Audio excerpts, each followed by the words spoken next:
നമ്മുടെ ഇന്നത്തെ വിഷയം എനിക്ക് യൂണിറ്റ് 2 ആഗര സംഭരണവും അപഗ്രഥനവും. അതാണ് data collection and data analysis. ഇപ്പോൾ ഡാറ്റയ്ക്ക് ദത്തം എന്നൊരു വാക്കും ചിലർക്ക് ഉപയോഗിക്കാറുണ്ട്. ഇവിടെ നമ്മുടെ സിലബസിലുള്ളത് ആഗര സംഭരണവും ആഗരം എന്ന വാക്കാണ് കാണുന്നത്.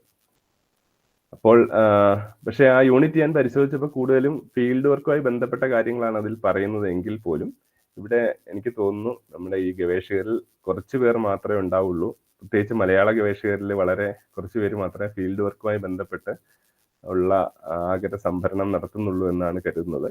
പക്ഷേ മറ്റ് കൺവെൻഷണൽ റിസർച്ച് എല്ലാവർക്കും അറിയാവുന്നതാണ്. ആഗര സംഭരണം അല്ലെങ്കിൽ ഫീൽഡ് വർക്ക്, ഒരു ഫീൽഡിൽ പോയി വിവരങ്ങൾ ശേഖരിക്കുന്ന കാര്യം അതിന് അത്യാവശ്യം ട്രെയിനിങ് ആവശ്യമുള്ളതുമാണ്. എന്നാലും എല്ലാവർക്കും വേണ്ടിയുള്ള കാര്യങ്ങൾ തന്നെ ഇവിടെ പറയാമെന്ന് കരുതുന്നു.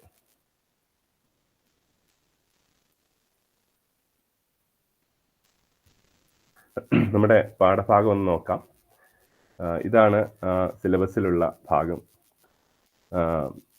ആഗര സംഭരണവും അപഗ്രഥനവും, ആഗര സാമഗ്രി, പ്രഥമ ആഗരം, ദ്വിതീയ ആഗരം, തൃതീയ ആഗരം, ആഗര സംഭരണ വിധങ്ങൾ, പിന്നെ ക്വസ്റ്റിനിയർ, ഇന്റർവ്യൂ, ഒബ്സർവേഷൻ, 3 കാര്യങ്ങൾ, പിന്നെ ഫീൽഡ് വർക്ക്.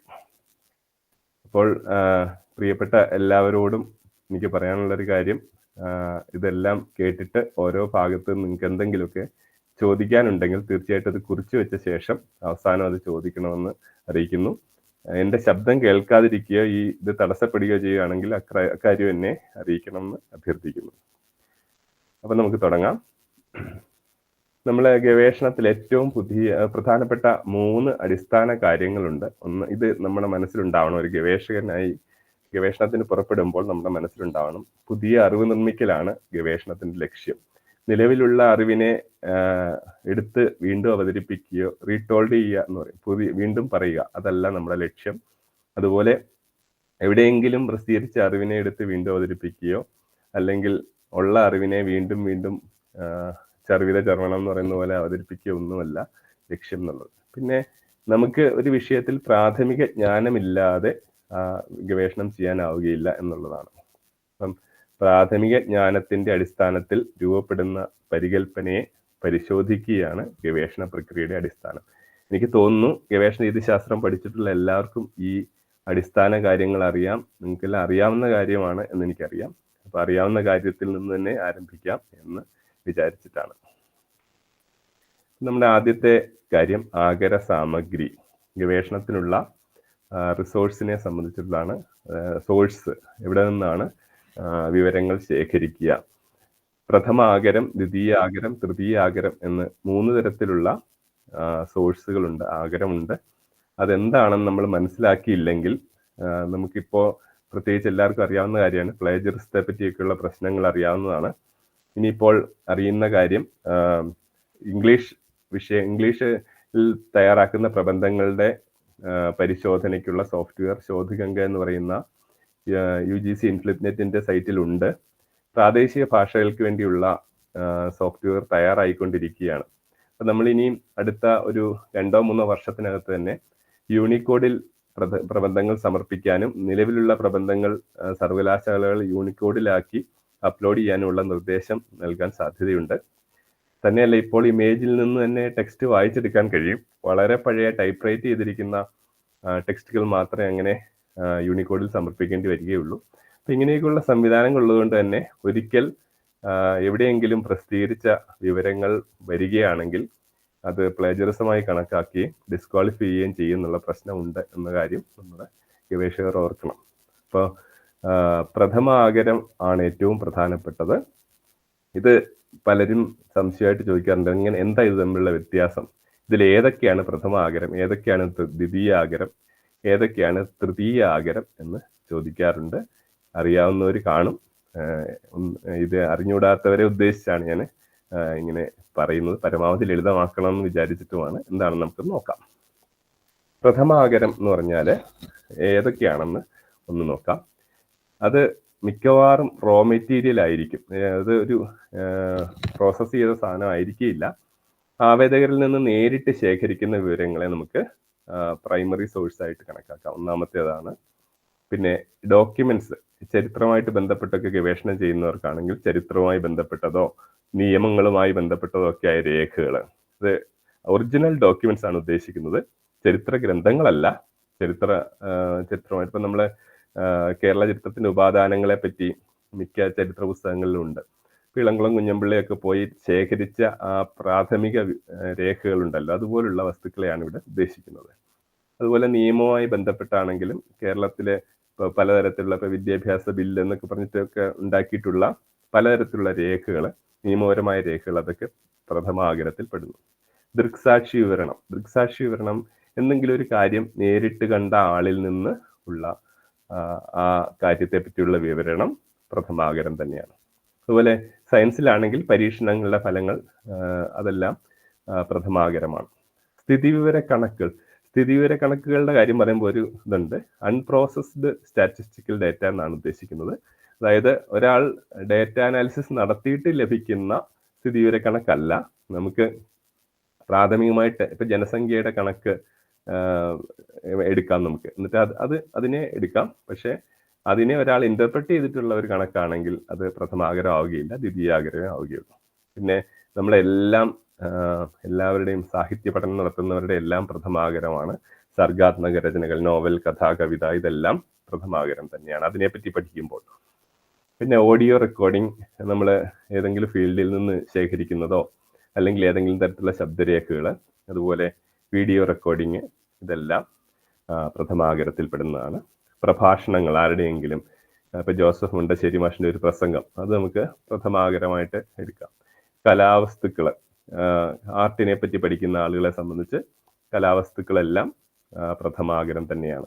അപ്പോൾ ഇതെല്ലാം ശ്രദ്ധിച്ചാൽ ഒരു കാര്യം മനസ്സിലാവും, ഇതൊക്കെ ഇന്റർപ്രറ്റ് ചെയ്യാത്ത, നമ്മൾക്ക് നേരിട്ട് ഏത് വിഷയമാണോ പഠിക്കുന്നത് ആ വിഷയവുമായി ബന്ധപ്പെട്ട അടിസ്ഥാന വസ്തുക്കൾ, അത് നമ്മളാണ് ഇനി അതിനെ വിശകലനം ചെയ്യേണ്ടതും അപഗ്രഥിക്കേണ്ടതും അതിൽ നിന്നൊരു റിസൾട്ട് ഉണ്ടാക്കേണ്ടതും. അങ്ങനെയുള്ള വസ്തുക്കളാണ് എപ്പോഴും പ്രഥമാഗരത്തിൽ വരുന്നത്. പ്രൈമറി സോഴ്സ് എന്നാണ് ഇംഗ്ലീഷിൽ പറയുക. ഇനി ദ്വിതീയാഗരം, ഗവേഷണ കൃതികളൊക്കെ ദ്വിതീയാഗരമാണ്. ഇപ്പം ഉദാഹരണമായിട്ട് തെയ്യത്തെ പറ്റി പഠിക്കുമ്പം MV വിഷ്ണുനമ്പൂരി സാറിന്റെ തെയ്യം എന്ന പുസ്തകം അദ്ദേഹത്തിന്റെ ഗവേഷണത്തിന്റെ ഫലമായി ഉണ്ടായ ഒരു പുസ്തകമാണ്. ആ പുസ്തകം ദ്വിതീയാഗരമാണ്.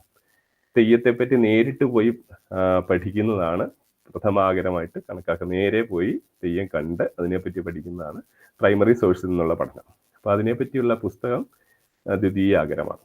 അപ്പം ചരിത്ര ഗ്രന്ഥങ്ങളെല്ലാം തന്നെ ദ്വിതീയാഗരങ്ങളാണ്. കാരണം എന്താണെന്ന് വെച്ചാൽ ചരിത്രത്തെ ഓരോരുത്തരും അവരുടേതായ ഇന്റർപ്രിട്ടേഷൻ കൊടുത്താണ് പലപ്പോഴും ചരിത്ര ഗ്രന്ഥങ്ങൾ രചിക്കുന്നത്. അതുകൊണ്ട് തന്നെ ഇപ്പൊ കേരള ചരിത്രത്തെ സംബന്ധിച്ച് തന്നെ പല ചർച്ചകളും വിവാദങ്ങളും ഒക്കെ ഉണ്ടായിട്ടുള്ളത് നമുക്ക് അറിയാം.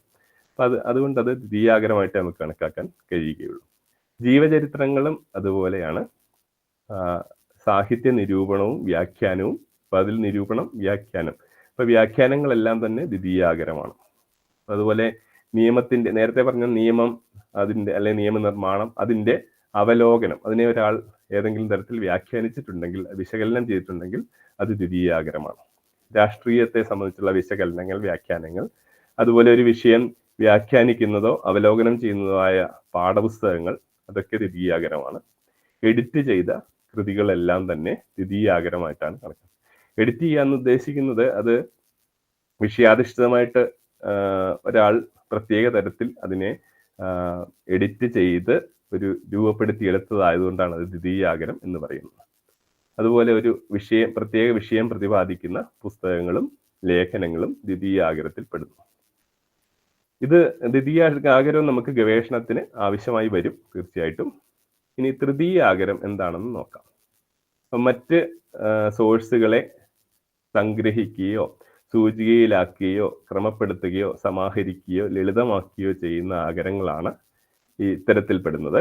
ഇത് ഒരിക്കലും ഗവേഷണത്തിന് ഒരു ഉപാദാനമായിട്ട് ഉപയോഗിക്കാൻ കഴിയുകയില്ല. ഗവേഷകന് അടിസ്ഥാന ധാരണ ലഭിക്കാൻ വേണ്ടിയുള്ള വഴികാട്ടികൾ മാത്രമായിട്ടേ നമുക്കിതിനെ കണക്കാക്കാൻ കഴിയുകയുള്ളൂ. ഒരിക്കലും ഗവേഷണത്തിന് ആധാരമാക്കാൻ കഴിയുകയില്ല.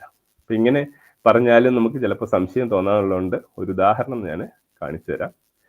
ഇപ്പൊ പ്രഥമാഗരം, ദ്വിതീയാഗരം, തൃതീയാഗരം എന്നുള്ളതിന്റെ ഒരു ഉദാഹരണം. തകഴിയുടെ കയറിനെ പറ്റി ഗവേഷണം നടത്തുന്ന ആളെ സംബന്ധിച്ച് അദ്ദേഹത്തിന്റെ പ്രഥമാഗരം കയർ എന്ന പുസ്തകമാണ്. നമ്മൾ നേരത്തെ പറഞ്ഞ ലിസ്റ്റിൽപ്പെട്ട സർഗാത്മക സാഹിത്യ കൃതിയാണ് കയർ. അപ്പോൾ അത് പ്രഥമാഗരം. ദ്വിതീയാഗരം ഇപ്പോൾ ഒരുപാടുണ്ടാവും, അതിലൊരെണ്ണം ഞാൻ എക്സാമ്പിൾ കാണിക്കുകയാണ്. തകഴിയും മലയാള നോവലും എന്ന പുസ്തകം. അത് തകഴിയുടെ നോവലിനെ പറ്റിയുള്ള പഠനമാണ്. തകഴിയെയും അതുപോലെ ആ കാലത്തെ മലയാള നോവലിനെ പറ്റിയുള്ള പഠനമാണ്. VS ശർമ്മ സാർ സമ്പാദിച്ച കേരള സർവകലാശാല പ്രസിദ്ധീകരിച്ച പുസ്തകം ദ്വിതീയാഗരമാണ്. തൃതീയാഗരവും ദ്വിതീയാഗരവും തമ്മിലുള്ള വ്യത്യാസം അറിയണമെങ്കിൽ നോക്കുക. തൃതീയാഗരം എന്ന് പറയുന്നത് P വേണുഗോപാലൻ സാറ് കയർ എന്ന പുസ്തകം സംഗ്രഹം തയ്യാറാക്കിയിട്ടുണ്ട്. അത് ശരിക്കും തകഴിയുടെ കയർ വായിക്കുക എന്നുള്ള വലിയൊരു പുസ്തകമാണ്. അപ്പോൾ ഒരാൾക്ക് പെട്ടെന്ന് നമുക്ക് ആ പുസ്തകത്തിന്റെ ആശയം മനസ്സിലാക്കാൻ മാത്രം ഉപകരിക്കുന്ന തരത്തിലൊരു സംഗ്രഹമാണ് V വേണുഗോപാലൻ സാർ തയ്യാറാക്കിയിട്ടുള്ള കയർ എന്ന പുസ്തകം. അത് ചെറിയൊരു പുസ്തകമാണ്, നാഷണൽ ബുക്ക് ട്രസ്റ്റ് പ്രസിദ്ധീകരിച്ച ആ പുസ്തകം.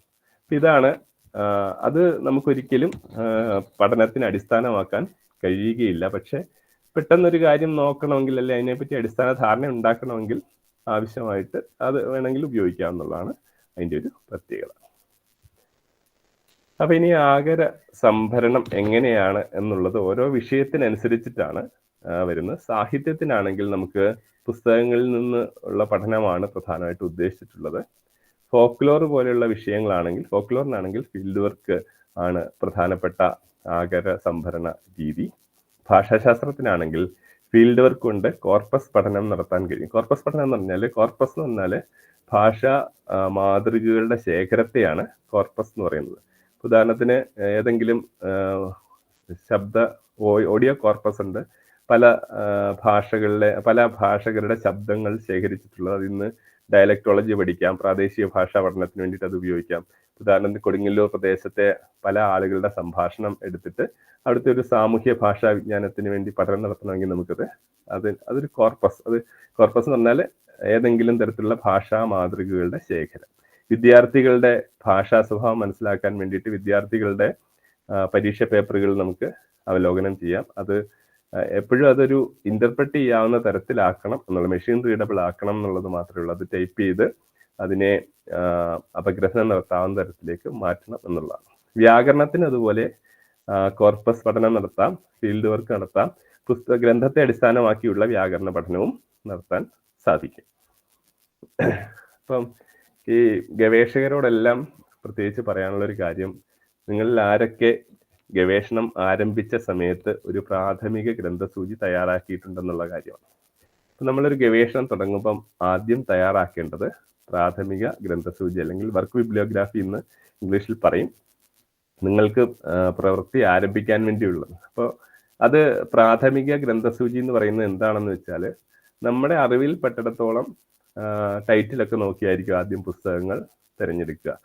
ചില പുസ്തകങ്ങളിൽ ഇപ്പോൾ ഉദാഹരണത്തിന് വള്ളത്തോളിന്റെ ലേഖനങ്ങളുടെ കൂട്ടത്തിൽ കേരളവാണ്യത്തെ പറ്റി ഒരു ലേഖനം ഉണ്ടാവുന്ന ഒരിക്കലും നമ്മൾ പ്രതീക്ഷിക്കുകയില്ല. പക്ഷെ പുസ്തകം വായിച്ചു നോക്കിയാൽ മാത്രമേ അതിൽ കേരളവാണ്യത്തെ പറ്റി വള്ളത്തോൾ ഒരു പഠനം ചെയ്തിട്ടുണ്ടെന്നുള്ള കാര്യം അറിയാൻ കഴിയുള്ളൂ. CJ തോമസിന്റെ ലേഖനങ്ങൾക്കകത്ത് നിന്ന് എഴുത്തച്ഛനെ പറ്റി ഒരു ലേഖനം ചിലർക്ക് അറിയാമായിരിക്കും, പക്ഷെ എന്നാലും പൊതുവെ ആരും പ്രതീക്ഷിക്കില്ല. അദ്ദേഹം നാടകത്തിന്റെ മേഖല ആയതുകൊണ്ട് നാടകത്തെ പറ്റിയോ ഒക്കെ ആയിരിക്കും പറഞ്ഞിരിക്കുക എന്നൊരു പ്രാഥമിക ധാരണ നമ്മുടെ മനസ്സിലുണ്ടാവും. അപ്പൊ ഇതുപോലെ പിന്നെ അതുപോലെ ചില പുസ്തകങ്ങൾ ടൈറ്റിൽ കണ്ടിട്ട് നമ്മൾ എടുത്താലും അതായിരിക്കില്ല അതിൻ്റെ ഉള്ളടക്കം. ഉദാഹരണത്തിന് ഡോക്ടർ എൻ മുകുന്ദൻ കേരള സർവകലാശാല അധ്യാപകനായ ഡോക്ടർ എൻ മുകുന്ദന്റെ ഒരു പുസ്തകത്തിന്റെ ഒരു ക്രീമി ലെയർ എന്നാണ്. നമ്മള് ക്രീമി ലെയറിനെ പറ്റി വല്ലതും പറയുന്നതാണെന്ന് വിചാരിച്ചെടുത്താൽ അതിലെല്ലാം സാഹിത്യ പഠനമാണ്, പ്രാചീന സാഹിത്യത്തെ പറ്റിയൊക്കെയുള്ള പഠനങ്ങളാണ് അതിനകത്ത് ഉൾപ്പെടുത്തിയിരിക്കുന്നത്. അപ്പൊ ഇതുപോലെ ടൈറ്റിലും വിഷയവുമായി, പുസ്തകത്തിന്റെ ശീർഷകവും വിഷയവുമായി നേരിട്ട് ബന്ധം വേണമെന്ന് ചിലപ്പോൾ നിർബന്ധമില്ല. എങ്കിലും നമ്മൾ ഒരു ഗ്രന്ഥശാലയിൽ ചെന്ന് പ്രാഥമികമായ അറിവിന് വേണ്ടിയിട്ട് ഗ്രന്ഥസൂചി തയ്യാറാക്കണം. അത് സാധാരണ പറയാറുള്ളത് ഒരു 100 പുസ്തകമെങ്കിലും ആദ്യത്തെ ഗ്രന്ഥസൂചിയിൽ ഉണ്ടാകണം എന്നുള്ളതാണ്. അപ്പം നമ്മൾ സാധാരണ ഇപ്പൊ കണ്ടുവരുന്ന ഒരു പ്രവണത, എല്ലാം ഗവേഷണവും കഴിഞ്ഞിട്ട് അവസാനം ടൈപ്പിംഗ് സമയത്താണ് പലരും ഗ്രന്ഥസൂചി തയ്യാറാക്കാറുള്ളത്. അപ്പം അത് പലതരത്തിൽ ഗവേഷണത്തെ ബാധിക്കും. ഇപ്പം വേറൊരു പ്രശ്നം കേട്ടിട്ടുണ്ട്, ഇങ്ങനൊരു സംഭവം നടന്നിട്ടില്ല, ഇങ്ങനൊരു കാര്യമില്ല എന്ന് ചിലത് ഉറപ്പിച്ചു പറയും. അതെങ്ങനെ നിങ്ങൾക്ക് പറയാൻ കഴിയും? അത് ഞാൻ ഇതിൽ ഗവേഷണം ചെയ്യുന്ന ആളാണ്, ഞാനത് കണ്ടിട്ടില്ല. അപ്പോൾ നിങ്ങളത് കണ്ടിട്ടില്ല എന്നത് നിങ്ങളുടെ ആ സംഭവം ഇല്ല എന്നതിന് ഉള്ള ഉത്തരമല്ല, എന്നുള്ള മറുപടിയല്ല. അപ്പൊ അതുകൊണ്ട് തന്നെ നമ്മൾ ധാരാളം വായിച്ചെങ്കിൽ മാത്രമേ ഇത്തരത്തിലൊരു ഗവേഷണത്തിലേക്ക് ഇറങ്ങിത്തിരിക്കാൻ കഴിയുകയുള്ളൂ. അതുപോലെ പൂർവ്വപഠന അപഗ്രഥനം ഗവേഷണത്തിന്റെ ഏറ്റവും അടിത്തറയായിട്ടുള്ള ഒരു കാര്യമാണ്.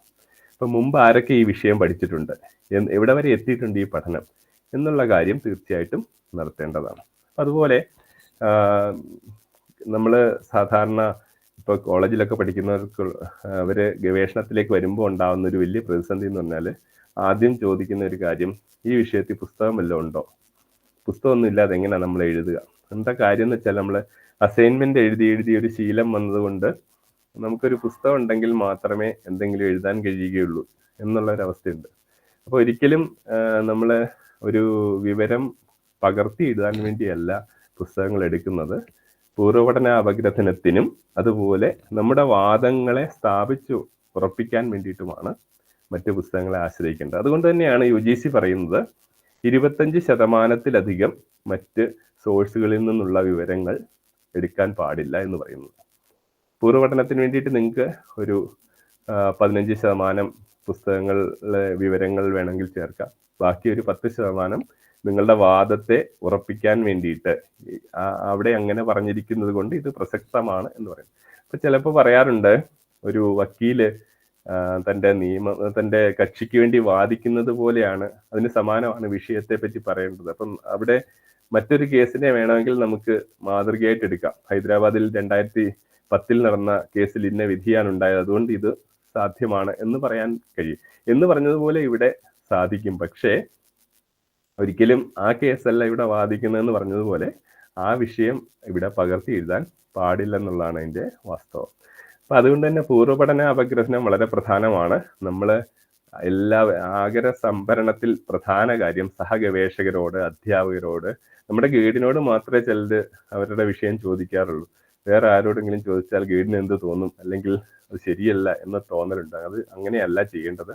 നമുക്ക് കിട്ടാവുന്ന ഈ വിഷയത്തിൽ ആരൊക്കെ പഠനം നടത്തിയിട്ടുണ്ടെന്ന് അന്വേഷിക്കുക, അവരോട് വീണ്ടും അന്വേഷിക്കുക, ഈ വിഷയത്തിൽ പുതിയ പുസ്തകങ്ങൾ വല്ലതും വന്നിട്ടുണ്ടോ എന്ന് അന്വേഷിക്കുക.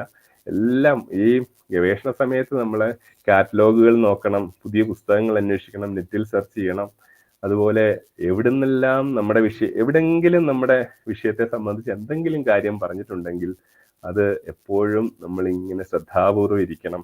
അത് എല്ലാം കുറിച്ചു വെക്കുകയും വേണം. എന്നിട്ട് ആ പുസ്തകങ്ങൾ ഏതെങ്കിലും പുതിയ ഇറങ്ങിയിട്ടുണ്ടെങ്കിൽ അതിനെപ്പറ്റി വിവരങ്ങൾ ശേഖരിക്കുകയും കഴിയുമെങ്കിൽ ആ പുസ്തകം ഒന്ന് വായിക്കാൻ ശ്രമിക്കുകയും ചെയ്യുക എന്നുള്ളത് പ്രധാനമാണ്.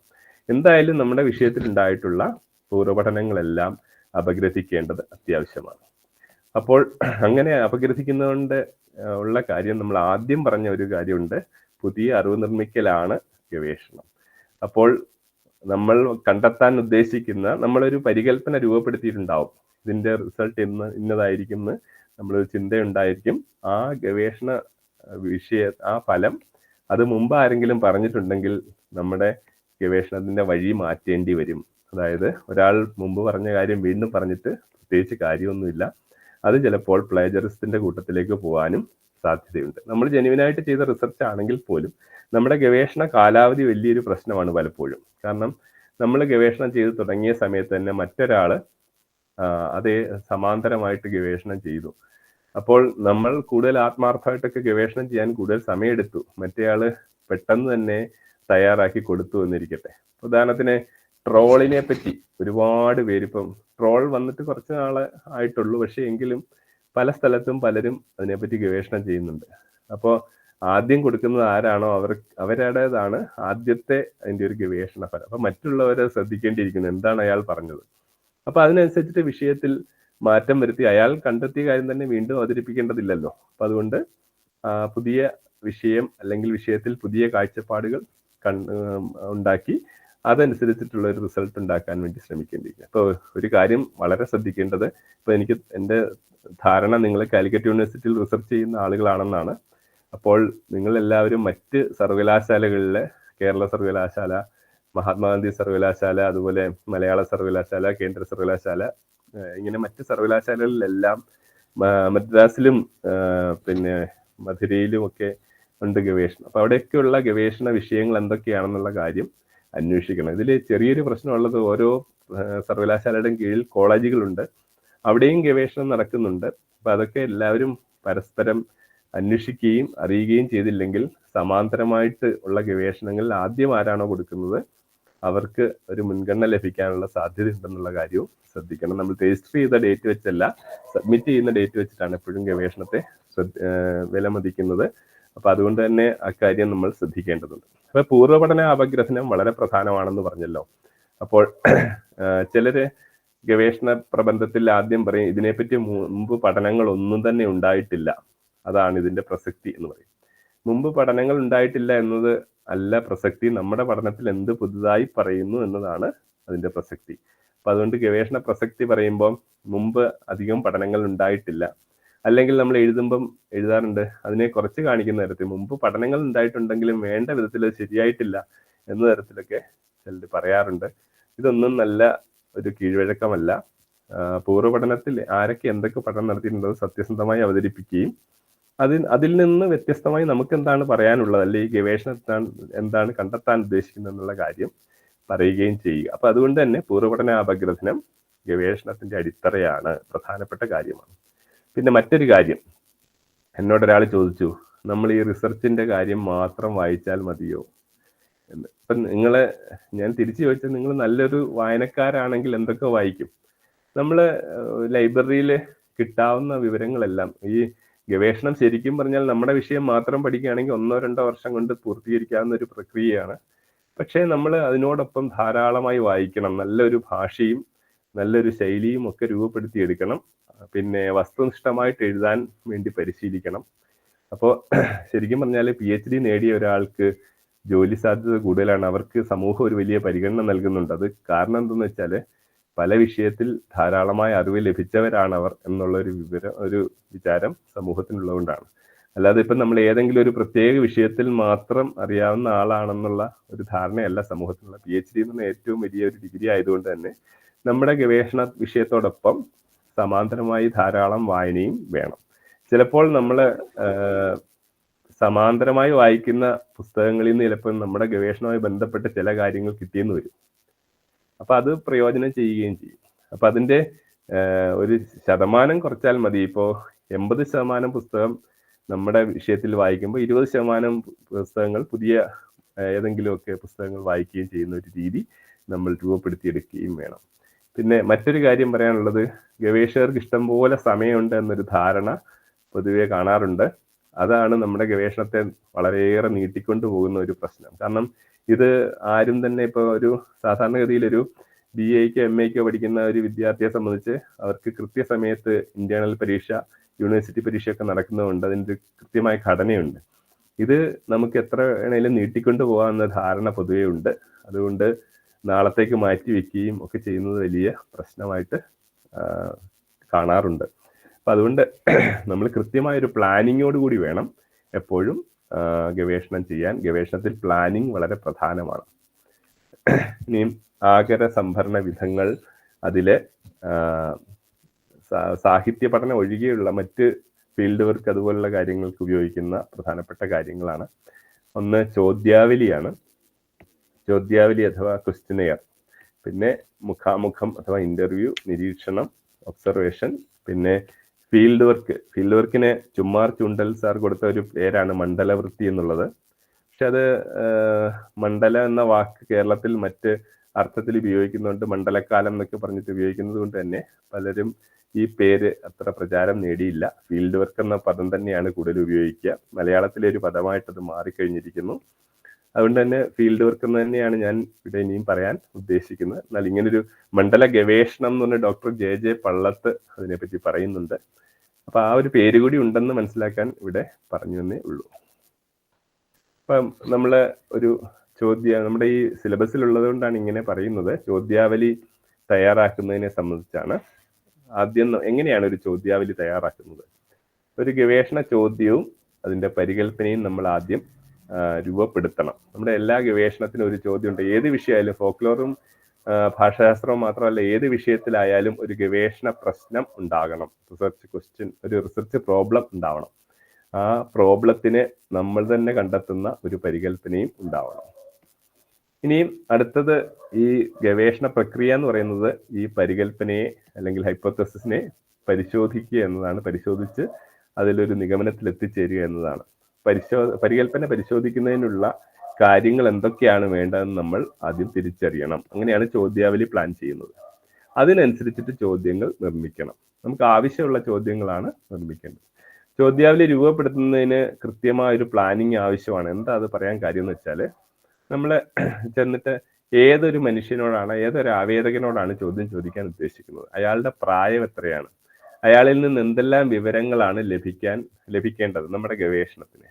പിന്നെ അതുപോലെ വേറൊരു കാര്യമുണ്ട്, ഗവേഷണത്തിന്റെ ഫലമായി ഉണ്ടാകുന്ന പ്രബന്ധത്തെ മുൻകൂട്ടി നമ്മൾ സമഗ്രമായിട്ട് മനസ്സിൽ കണ്ടുകൊണ്ട് വേണം ഒരു ക്വസ്റ്റ്യനെയർ തയ്യാറാക്കേണ്ടത്. അങ്ങനെ പറയാനൊരു കാരണമുണ്ട്.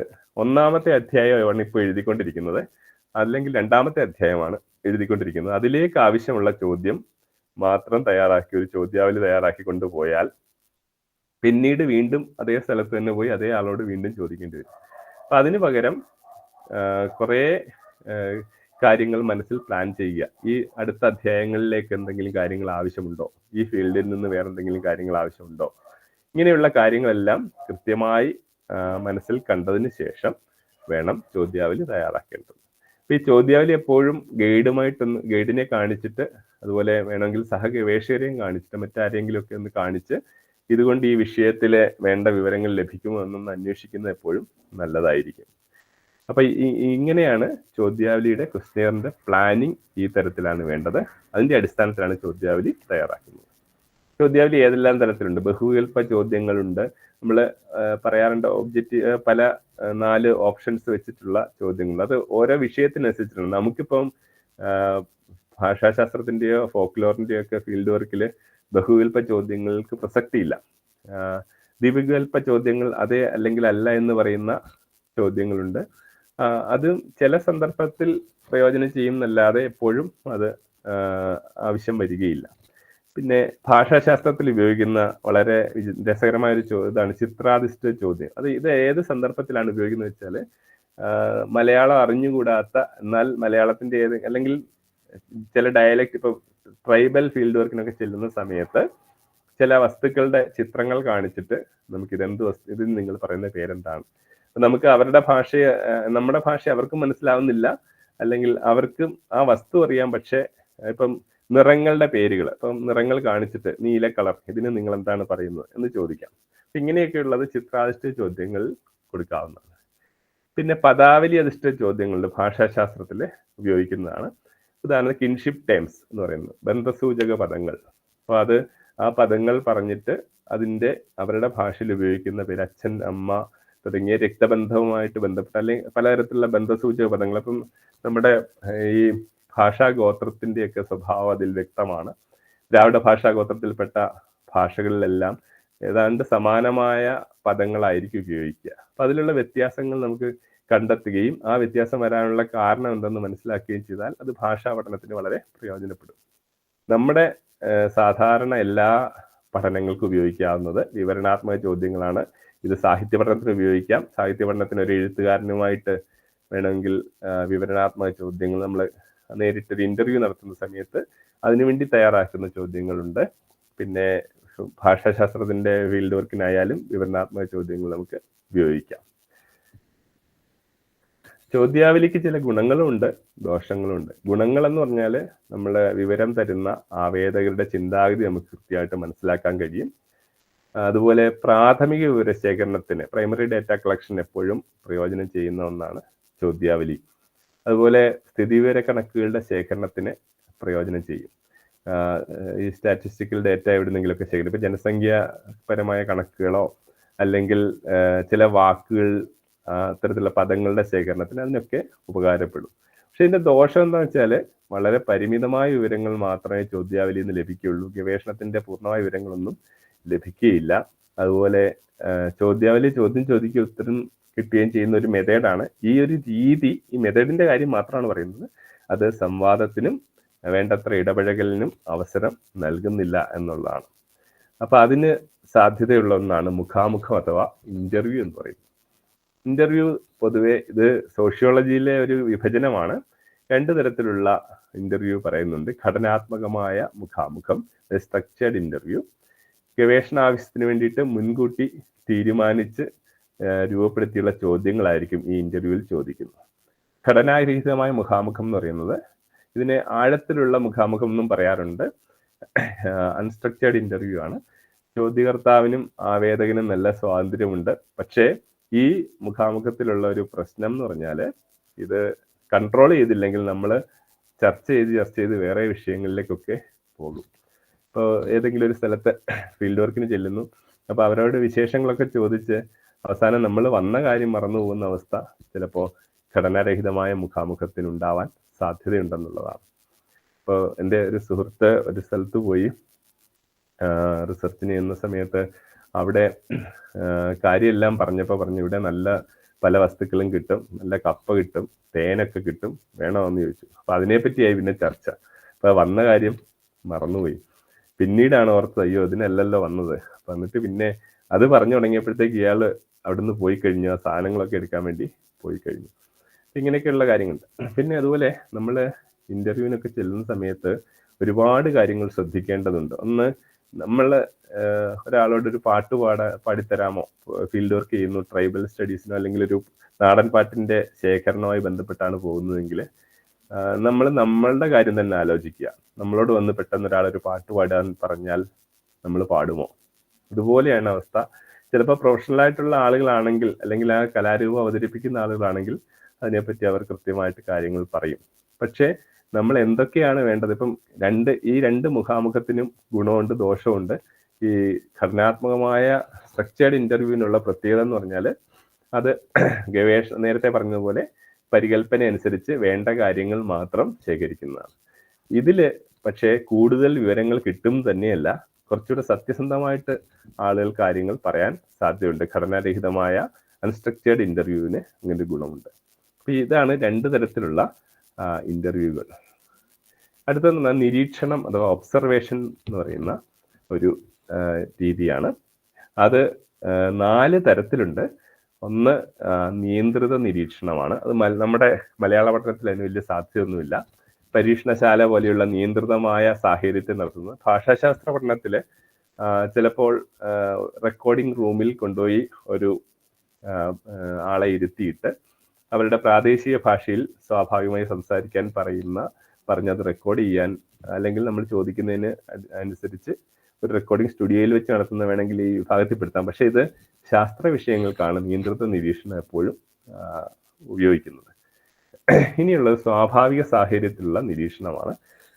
സ്വാഭാവിക സാഹചര്യത്തിൽ നിരീക്ഷണം നടത്തി വിവരം ശേഖരിക്കുന്നതിന് ഫോക്ലോറിൽ ഉപയോഗിക്കുന്ന ഒരു രീതിയാണ്. ഇപ്പൊ ഉദാഹരണത്തിന് ഏതെങ്കിലും ഒരു കലാരൂപത്തെ പറ്റി പഠിക്കുമ്പോൾ ഇപ്പൊ മുടിയേറ്റ് എന്ന് പറയുന്ന കലാരൂപത്തെ പറ്റി ഒരു ഫോക്ലോറിസ്റ്റ് പഠിക്കാൻ വേണ്ടിയിട്ട് അത് എവിടെയാണോ അവതരിപ്പിക്കുന്നത് ആ സ്ഥലത്ത് പോയി അതിനെപ്പറ്റി പഠനം നടത്തുന്നു. അപ്പൊ അതുകൊണ്ടുള്ള ഗുണം എന്ന് പറഞ്ഞാൽ അതിന്റെ എന്തൊക്കെയാണ് അതിന്റെ ചടങ്ങുകൾ, അതിനെ കൃത്യമായിട്ട് എങ്ങനെയാണോ അത് നടത്തുന്നത് ആ രീതി തന്നെ നമുക്ക് നേരിട്ട് കണ്ട് മനസ്സിലാക്കാൻ കഴിയുന്നതാണ്. ഏറ്റവും അധികം ഫോക്ലോർ പഠനത്തിൽ ഉപയോഗിക്കുന്ന സ്വാഭാവിക സാഹചര്യത്തിലുള്ള നിരീക്ഷണമാണ്.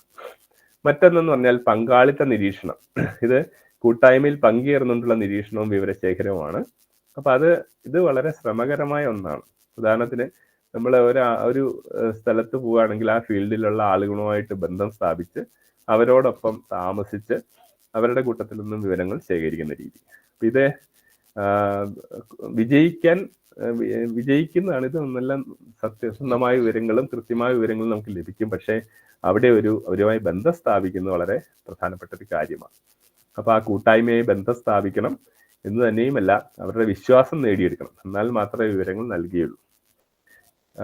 ആദിവാസി ഗവേഷണം നടത്തിയ മരുന്നുകളെ പറ്റി ഗവേഷണം നടത്തിയ ഒരു ഗവേഷക ഇത്തരത്തിൽ അവരുടെ ഒപ്പം പോയി താമസിച്ച് അവർക്ക് വലിയ സന്തോഷമായി. അപ്പോൾ അവരോട് മരുന്നിനെ പറ്റിയൊക്കെ ചോദിച്ചു, ഒന്നും പറഞ്ഞു കൊടുത്തില്ല. അവസാനം ഈ പളിയർ എന്ന് പറയുന്ന ഒരു വിഭാഗമാണ്, തമിഴ് സംസാരിക്കുന്ന മൂന്നാർ മറയൂർ പ്രദേശത്തൊക്കെയുള്ള ഒരു വിഭാഗമാണ്. അപ്പൊ അവരുടെ അടുത്ത് ചെന്നിട്ട് തമിഴില് സംസാരിച്ചു. തലയെ വലിക്കരുത് എന്ന് പറഞ്ഞ്, അമ്മ തലയെ വലിക്കരുത്, തലവേദന എടുക്കുന്നു എന്ന് പറഞ്ഞു. അപ്പൊ പറഞ്ഞു, കൊഞ്ചം വിക്സ് പോടുങ്ക കണ്ണേ എന്ന് പറഞ്ഞു മറുപടി. അപ്പൊ നിങ്ങൾ വിക്സ് ഇട്ടാൽ മതി എന്ന് പറഞ്ഞത്. ഇതറിയാൻ വേണ്ടിയിട്ട് അവിടെ വരെ പോകേണ്ട കാര്യമില്ല നമുക്ക്. അപ്പൊ അതിനുള്ള മരുന്ന് എന്താണെന്ന് അവർ പറഞ്ഞു കൊടുക്കുമെന്നാണ് വിചാരിച്ചത്. പക്ഷെ അങ്ങനെ പറഞ്ഞു കൊടുക്കണമെന്നില്ല. എങ്കിലും ഈ നിരീക്ഷണത്തിൽ ഒത്തിരി കാര്യങ്ങൾ നമുക്ക് ആ ഫീൽഡിനെ സംബന്ധിച്ചൊക്കെ മനസ്സിലാക്കാൻ കഴിയും. അതുപോലെ വിവരങ്ങൾ കൂടുതലായിട്ട് ശേഖരിക്കാനും കഴിയും. ഇനി പങ്കാളിത്തരഹിത നിരീക്ഷണം എന്ന് പറഞ്ഞാൽ കൂട്ടായ്മയിൽ പങ്കുചേരാതെ മാറി നിന്നിട്ടുള്ള നിരീക്ഷണമാണ്. ഇത് കോവർട്ട് ആൻഡ് ഓവർട്ട് ഒബ്സർവേഷൻ 2 വിഭാഗമുണ്ട്. പങ്കാളിത്തരഹിത പ്രത്യക്ഷ നിരീക്ഷണവും പങ്കാളിത്തരഹിത പരോക്ഷ നിരീക്ഷണവും എന്ന് വേണമെങ്കിൽ പറയാം. അത് നോൺ പാർട്ടിസിപ്പന്റ് ഒബ്സർവേഷൻ, അത് 2 തരത്തിൽ പറയാം. കൂട്ടായ്മയിലുള്ളവരെ അറിയിക്കാതെ ഗവേഷകൻ ആ കൂട്ടത്തിൽ പോയി നേരിട്ട് ചെയ്യുന്ന നിരീക്ഷണത്തെയാണ് പങ്കാളിത്തരഹിത പ്രത്യക്ഷ നിരീക്ഷണം എന്ന് പറയുന്നത്. അതിലൊന്നും പങ്കെടുക്കുന്നില്ല, പക്ഷെ ആ കൂട്ടത്തിൽ പോയി ചെയ്യും. പങ്കാളിത്തരഹിത പരോക്ഷ നിരീക്ഷണം സാങ്കേതിക വിദ്യയൊക്കെ വന്നപ്പോഴുള്ള ഒരു കാര്യമാണ്. CCTV പോലുള്ള മാധ്യമങ്ങൾ ഉപയോഗിച്ച് നമുക്ക് വേണമെങ്കിൽ ചില കാര്യങ്ങൾ നിരീക്ഷണം ചെയ്യാം. അത്തരത്തിൽ ചെയ്യുന്ന നിരീക്ഷണം മലയാളത്തിനൊക്കെ അത് ഉപയോഗിച്ച് തുടങ്ങിയിട്ടില്ല, എന്നാലും നമുക്ക് ഭാവിയിൽ അത് പ്രതീക്ഷിക്കാവുന്നതാണ് അത്തരത്തിലുള്ള നിരീക്ഷണങ്ങൾ. ഇനി ഫീൽഡ് വർക്ക് സംബന്ധമായ കാര്യമാണ്. ഭാഷാശാസ്ത്രത്തിനും ഫോക്ലോറിനുമാണ് ഫീൽഡ് വർക്ക് പ്രധാനമായിട്ടുള്ളത്. ഭാഷാശാസ്ത്രത്തിൻ്റെ ഫീൽഡ് വർക്ക്, ഭാഷാശാസ്ത്രം പഠിക്കുന്നവരുണ്ടെങ്കിൽ ഭാഷാശാസ്ത്രത്തിൻ്റെ ഫീൽഡ് വർക്കിന് ഏറ്റവും പ്രധാനപ്പെട്ട കാര്യം, ഫോക്ലോറിനായാലും ഫീൽഡ് പ്ലാനിങ് വളരെ പ്രധാനപ്പെട്ടതാണ്. ഫീൽഡിനെ അറിയുക എന്ന് പറയുന്നത് വളരെ പ്രധാനപ്പെട്ട കാര്യമാണ്. അതായത് നമ്മളെ ഏത് സമയത്താണ്, ഇപ്പോൾ ഒരു കലാരൂപത്തെ പറ്റി പഠിക്കാൻ ഒരു ഫോക്ലോറിസ്റ്റ് പോകുമ്പോൾ ഏത് സമയത്താണ് അവർ ആ കാര്യങ്ങൾ അവതരിപ്പിക്കുന്നത്, അപ്പോൾ അതിനൊരു കലണ്ടർ ഉണ്ടാക്കണം. ഉദാഹരണം ഒരു പ്രശ്നം പറയാം. ഇപ്പോൾ ഏതെങ്കിലും ഒരു പ്രത്യേക സാഹചര്യത്തിൽ ഏപ്രിൽ മാസത്തിലാണ് ഏതെങ്കിലും ഒരു കലാരൂപം അവതരിപ്പിക്കുന്നതെങ്കിൽ അടുത്ത വർഷം ഏപ്രിലെ പിന്നെ അതിനെപ്പറ്റി ഒരു വിവരം നമുക്ക് ശേഖരിക്കാൻ കിട്ടുകയുള്ളൂ. അപ്പോൾ ഈ വർഷം ഏപ്രിലിൽ എന്തൊക്കെ വിവരങ്ങളാണ് ശേഖരിക്കേണ്ടത്, അത് നേരത്തെ പറഞ്ഞ പോലെ പ്രബന്ധത്തെ മൊത്തത്തിൽ കണ്ട് അടുത്ത അധ്യായങ്ങളിൽ ഈ കലാരൂപത്തെ സംബന്ധിച്ച് എന്തെങ്കിലും വിവരങ്ങൾ ശേഖരിക്കാനുണ്ടോ, അതെല്ലാം കൃത്യമായിട്ട് നമ്മൾ മനസ്സിലാക്കണം. പിന്നെ ഈ പോകുന്ന ഫീൽഡിൽ നമുക്ക് ചെന്ന് സൗകര്യപ്രദമായിട്ട് ഇത് ചെയ്യാൻ കഴിയുമോ എന്നുള്ള കാര്യം മനസ്സിലാക്കണം. അവിടുത്തെ ആ ഫീൽഡ് മാപ്പ് ഉണ്ടാവണം, ഫീൽഡിനെ പറ്റിയുള്ള വ്യക്തമായ ധാരണ ഉണ്ടാവണം. അതുപോലെ ഫീൽഡ് കലണ്ടർ ഉണ്ടാക്കുക, ഏത് സമയത്താണ് ഈ പരിപാടി നടക്കുന്നതെന്ന് കൃത്യമായ ഷെഡ്യൂൾ തയ്യാറാക്കണം. പിന്നെ ഫീൽഡ് വർക്ക് മാനുവൽ എന്ന് പറയുന്ന ഒരു കാര്യമുണ്ട്. നമ്മുടെ നാട്ടിലെങ്കിലും ഇത് ഉപയോഗിക്കുന്നുണ്ടോ എന്ന് എനിക്കറിയില്ല. എന്തായാലും ഫീൽഡ് വർക്ക് മാനുവൽ വളരെ പ്രധാനപ്പെട്ടതാണ്. അത് ഫീൽഡ് വർക്കിന് വേണ്ട വസ്തുക്കളെല്ലാം ലിസ്റ്റ് ചെയ്തിട്ട് നമ്മൾ പോകുന്നതിനുള്ള നമ്മൾ കൊണ്ടുപോകേണ്ട വസ്തുക്കൾ ഉൾപ്പെടെ, അതുപോലെ നമ്മൾ എന്ത് കാര്യമാണോ പഠിക്കുന്നത് അതിനുള്ള ക്വസ്റ്റ്യനെയറും അതുപോലെ മറ്റു കാര്യങ്ങളെല്ലാം ഉൾപ്പെടെയുള്ള വലിയൊരു ഫീൽഡ് വർക്ക് മാനുവൽ തയ്യാറാക്കിയിട്ട് വേണം ഫീൽഡ് വർക്കുള്ള ഗവേഷണങ്ങൾക്ക് വേണ്ടിയിട്ട് പോവേണ്ടത്. ഇനി അടുത്ത ഒരു കാര്യം പറയാനുള്ളത്, നമ്മൾ നേരത്തെ പറഞ്ഞ കാര്യത്തിലേക്ക് വരാം.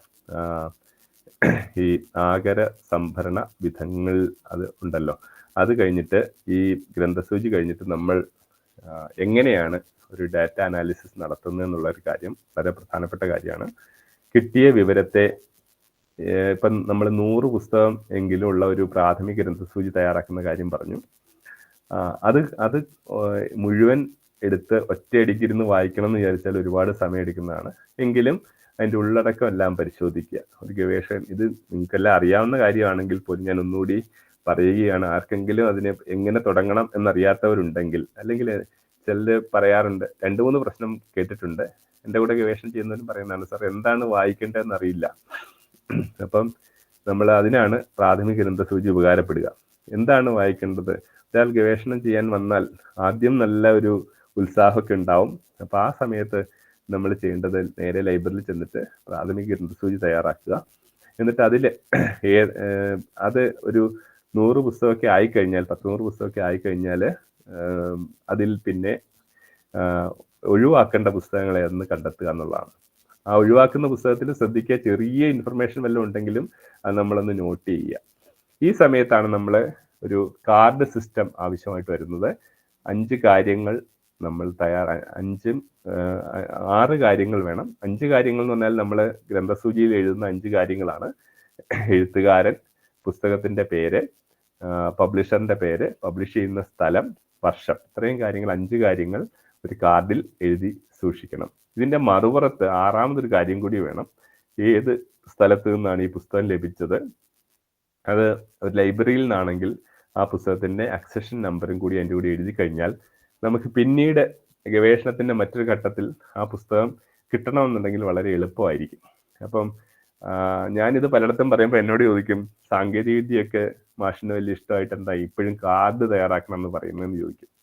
അപ്പൊ അതെന്താ അതിന് കാര്യം എന്ന് വെച്ചാൽ, സാങ്കേതിക വിദ്യയൊക്കെ നല്ലതാണ്, പക്ഷെ നമ്മൾ ചില കാര്യങ്ങൾ ആ ചെയ്യുന്ന രീതി പ്രധാനമാണ്. ഇപ്പൊ നമ്മൾ കാർഡ് തയ്യാറാക്കാൻ വേണ്ടി ഒരു A4 ഷീറ്റ് എടുത്ത് 4ആയിട്ട് മുറിച്ച് അത് അതിൽ കാർഡ് ഇല്ലെങ്കിൽ ചിലർക്ക് ആ കാർഡ് ഇഷ്ടമല്ലെങ്കിൽ പോസ്റ്റ് കാർഡ് വാങ്ങിച്ചാലും മതി, പോസ്റ്റ് ഓഫീസിൽ നിന്ന് പോസ്റ്റ് കാർഡ് വാങ്ങിച്ചാലും മതി. അങ്ങനെ ചെയ്യുന്ന ഒരു ഗവേഷകയെ ഞാനിപ്പം കണ്ടു. എന്തായാലും അതിന്റെ ഒരു വശത്ത് ഈ 5 കാര്യങ്ങൾ എഴുതി വെക്കുക. ഇതൊക്കെ ആവശ്യമുണ്ടോ, അവസാനം ചെയ്താൽ പോരെന്ന് പലരും വിചാരിക്കും, പക്ഷെ ഇത് ചെയ്യുന്നത് കൊണ്ടുണ്ടാകുന്ന ഒരു ഗുണം വേറെയാണ്. അപ്പോൾ ഈ പുസ്തകത്തിന്റെ വിവരങ്ങളെല്ലാം ശേഖരിച്ചു വെക്കുക. ഇതിൽ നിന്ന് നമ്മൾ ഇനി അടുത്ത 2ാം ഘട്ടത്തിൽ ചെയ്യേണ്ടത് ഈ 100 പുസ്തകങ്ങളുടെ ഇങ്ങനൊരു കാർഡ് തയ്യാറാക്കി കഴിഞ്ഞാൽ പിന്നീട് ചെയ്യേണ്ടത് അതിൽ നിന്ന് ഒഴിവാക്കേണ്ട പുസ്തകങ്ങളെ എന്ന് കണ്ടെത്തുക എന്നുള്ളതാണ്. അത് പ്രധാനമായിട്ട് ഇപ്പൊ ഇത് യാന്ത്രികമായ എന്തോ പ്രവർത്തനമാണെന്ന് ആരെങ്കിലും വിചാരിക്കുന്നുണ്ടെങ്കിൽ ക്ഷമിക്കുക, കാരണം ഇത് തുടക്കക്കാർക്ക് വേണ്ടി പറയുന്നതാണ്. ഈ പുസ്തകങ്ങൾ ഒഴിവാക്കേണ്ടത് എങ്ങനെയാണെന്ന് വെച്ചാൽ, ഉള്ളടക്കം നോക്കി അതിൽ നമ്മുടെ വിഷയം തീരെ ഇല്ല എങ്കിൽ പെട്ടെന്ന് നോക്കിയിട്ട് ഒരു 2-3 ആഴ്ച കൊണ്ട് കുറെ പുസ്തകങ്ങൾ നമുക്ക് ഒഴിവാക്കാൻ കഴിയും. പിന്നീട് ഉള്ളത് പ്രാഥമിക വായനയാണ്. അപ്പൊ അതിലും പ്രാഥമിക വായന എന്ന് പറഞ്ഞാൽ നമ്മുടെ വിഷയവുമായി ബന്ധപ്പെട്ട് എന്തൊക്കെ കാര്യങ്ങളാണ് ആ പുസ്തകത്തിൽ പറയുന്നത്, അപ്പൊ അതെല്ലാം നമ്മൾ ശ്രദ്ധിക്കുക. അതിൽ നിന്ന് നോട്ട് കുറിച്ചെടുക്കേണ്ട ആവശ്യമുള്ള കാര്യങ്ങൾ നോട്ട് കുറിക്കണം. അങ്ങനെ ആ പ്രാഥമിക വായനയിലും കുറെ പുസ്തകങ്ങൾ വീണ്ടും ഒഴിവാക്കേണ്ടി വരും. പിന്നീട് ഇതിന് സമാന്തരമായിട്ട് തന്നെ നമ്മുടെ വിഷയത്തിൽ മറ്റേതെങ്കിലും ലൈബ്രറിയിലോ മറ്റേതെങ്കിലും സ്ഥലത്തോ ഗവേഷണം നടന്നതോ അല്ലെങ്കിൽ പുസ്തകമായിട്ടോ ലഭ്യമാണോ എന്ന കാര്യം അന്വേഷിക്കുക. അപ്പൊ ഇതെല്ലാം ഇങ്ങനെ ഉള്ള ഒരു 6 മാസത്തെ പ്രവർത്തനം കൊണ്ട് സിസ്റ്റമാറ്റിക് ആയിട്ട് ചെയ്യുന്ന ഒരു രീതിയാണ് പറയുന്നത്. ഇങ്ങനത്തെ ഒരു 6 മാസത്തെ പ്രവർത്തനം കൊണ്ട് നമ്മുടെ ഗവേഷണത്തിൽ ഈ പ്രൈമറി ആയിട്ടുള്ള പൂർവ്വ പഠന അപഗ്രഥനത്തിനുള്ള കാര്യങ്ങളെല്ലാം നമ്മുടെ മനസ്സിലേക്ക് എത്തും. അപ്പോൾ ഈ പൂർവ്വപഠനങ്ങളെല്ലാം ഏകദേശം പഠിച്ചു കഴിഞ്ഞു. പക്ഷെ ഇതിന് നമ്മൾ ഇനിയും ബാക്കി പ്രവർത്തനം ചെയ്യുന്നതിന് സമാന്തരമായിട്ട് തന്നെ ഈ പുതിയ പുസ്തകങ്ങൾ വരുന്നുണ്ടോ, പുതിയ എന്തെങ്കിലും ഗവേഷണ പ്രബന്ധങ്ങൾ വന്നിട്ടുണ്ടോ എന്ന കാര്യം സമാന്തരമായി അന്വേഷിച്ചുകൊണ്ടിരിക്കുകയും ചെയ്യണം. ഈ പൂർവ്വപഠന അപഗ്രഥനം നടത്തുമ്പോൾ നമുക്കിനി എന്താണ് ചെയ്യേണ്ടതെന്നുള്ള കാര്യത്തെ പറ്റി ഒരു ധാരണ ലഭിക്കും. അപ്പോൾ സാഹിത്യ പഠനമാണ് ചെയ്യുന്നതെങ്കിൽ, സാഹിത്യ പഠനമാണ് കൂടുതൽ പേരും ചെയ്യുന്നതെന്നുള്ള ധാരണയിലാണ് ഞാൻ പറയുന്നത്. സാഹിത്യ പഠനമാണ് ചെയ്യുന്നതെങ്കിൽ അവര് എന്ത് വിഷയമാണ് അതിൽ കണ്ടെത്താൻ ആഗ്രഹിക്കുന്നത്, ഇനി അതിന്റെ സിദ്ധാന്തത്തെ സംബന്ധിച്ച വായനയാണ് അടുത്തായിട്ട് വേണ്ടത്. എന്ത് തിയറി അടിസ്ഥാനമാക്കിയാണ് നമ്മൾ ഇനി പഠിക്കാൻ പോകുന്നത്. അപ്പൊ ആദ്യത്തെ 6 മാസം കഴിഞ്ഞുള്ള പിന്നത്തെ 6 മാസം സിദ്ധാന്തങ്ങളെല്ലാം മനസ്സിലാക്കണം. അപ്പൊ സിദ്ധാന്തം മനസ്സിലാക്കി കഴിഞ്ഞാൽ അതിനോട് സമാന്തരമായിട്ട് തന്നെ ഒരു തിയറി എങ്ങനെയാണ് അപ്ലൈ ചെയ്യുന്നതെന്ന് അറിയണമെങ്കിൽ ഈ സിദ്ധാന്തം അപ്ലൈ ചെയ്ത് എഴുതിയിട്ടുള്ള മറ്റു പ്രബന്ധങ്ങളും പുസ്തകങ്ങളും വായിക്കണം സമാന്തരമായിട്ട്.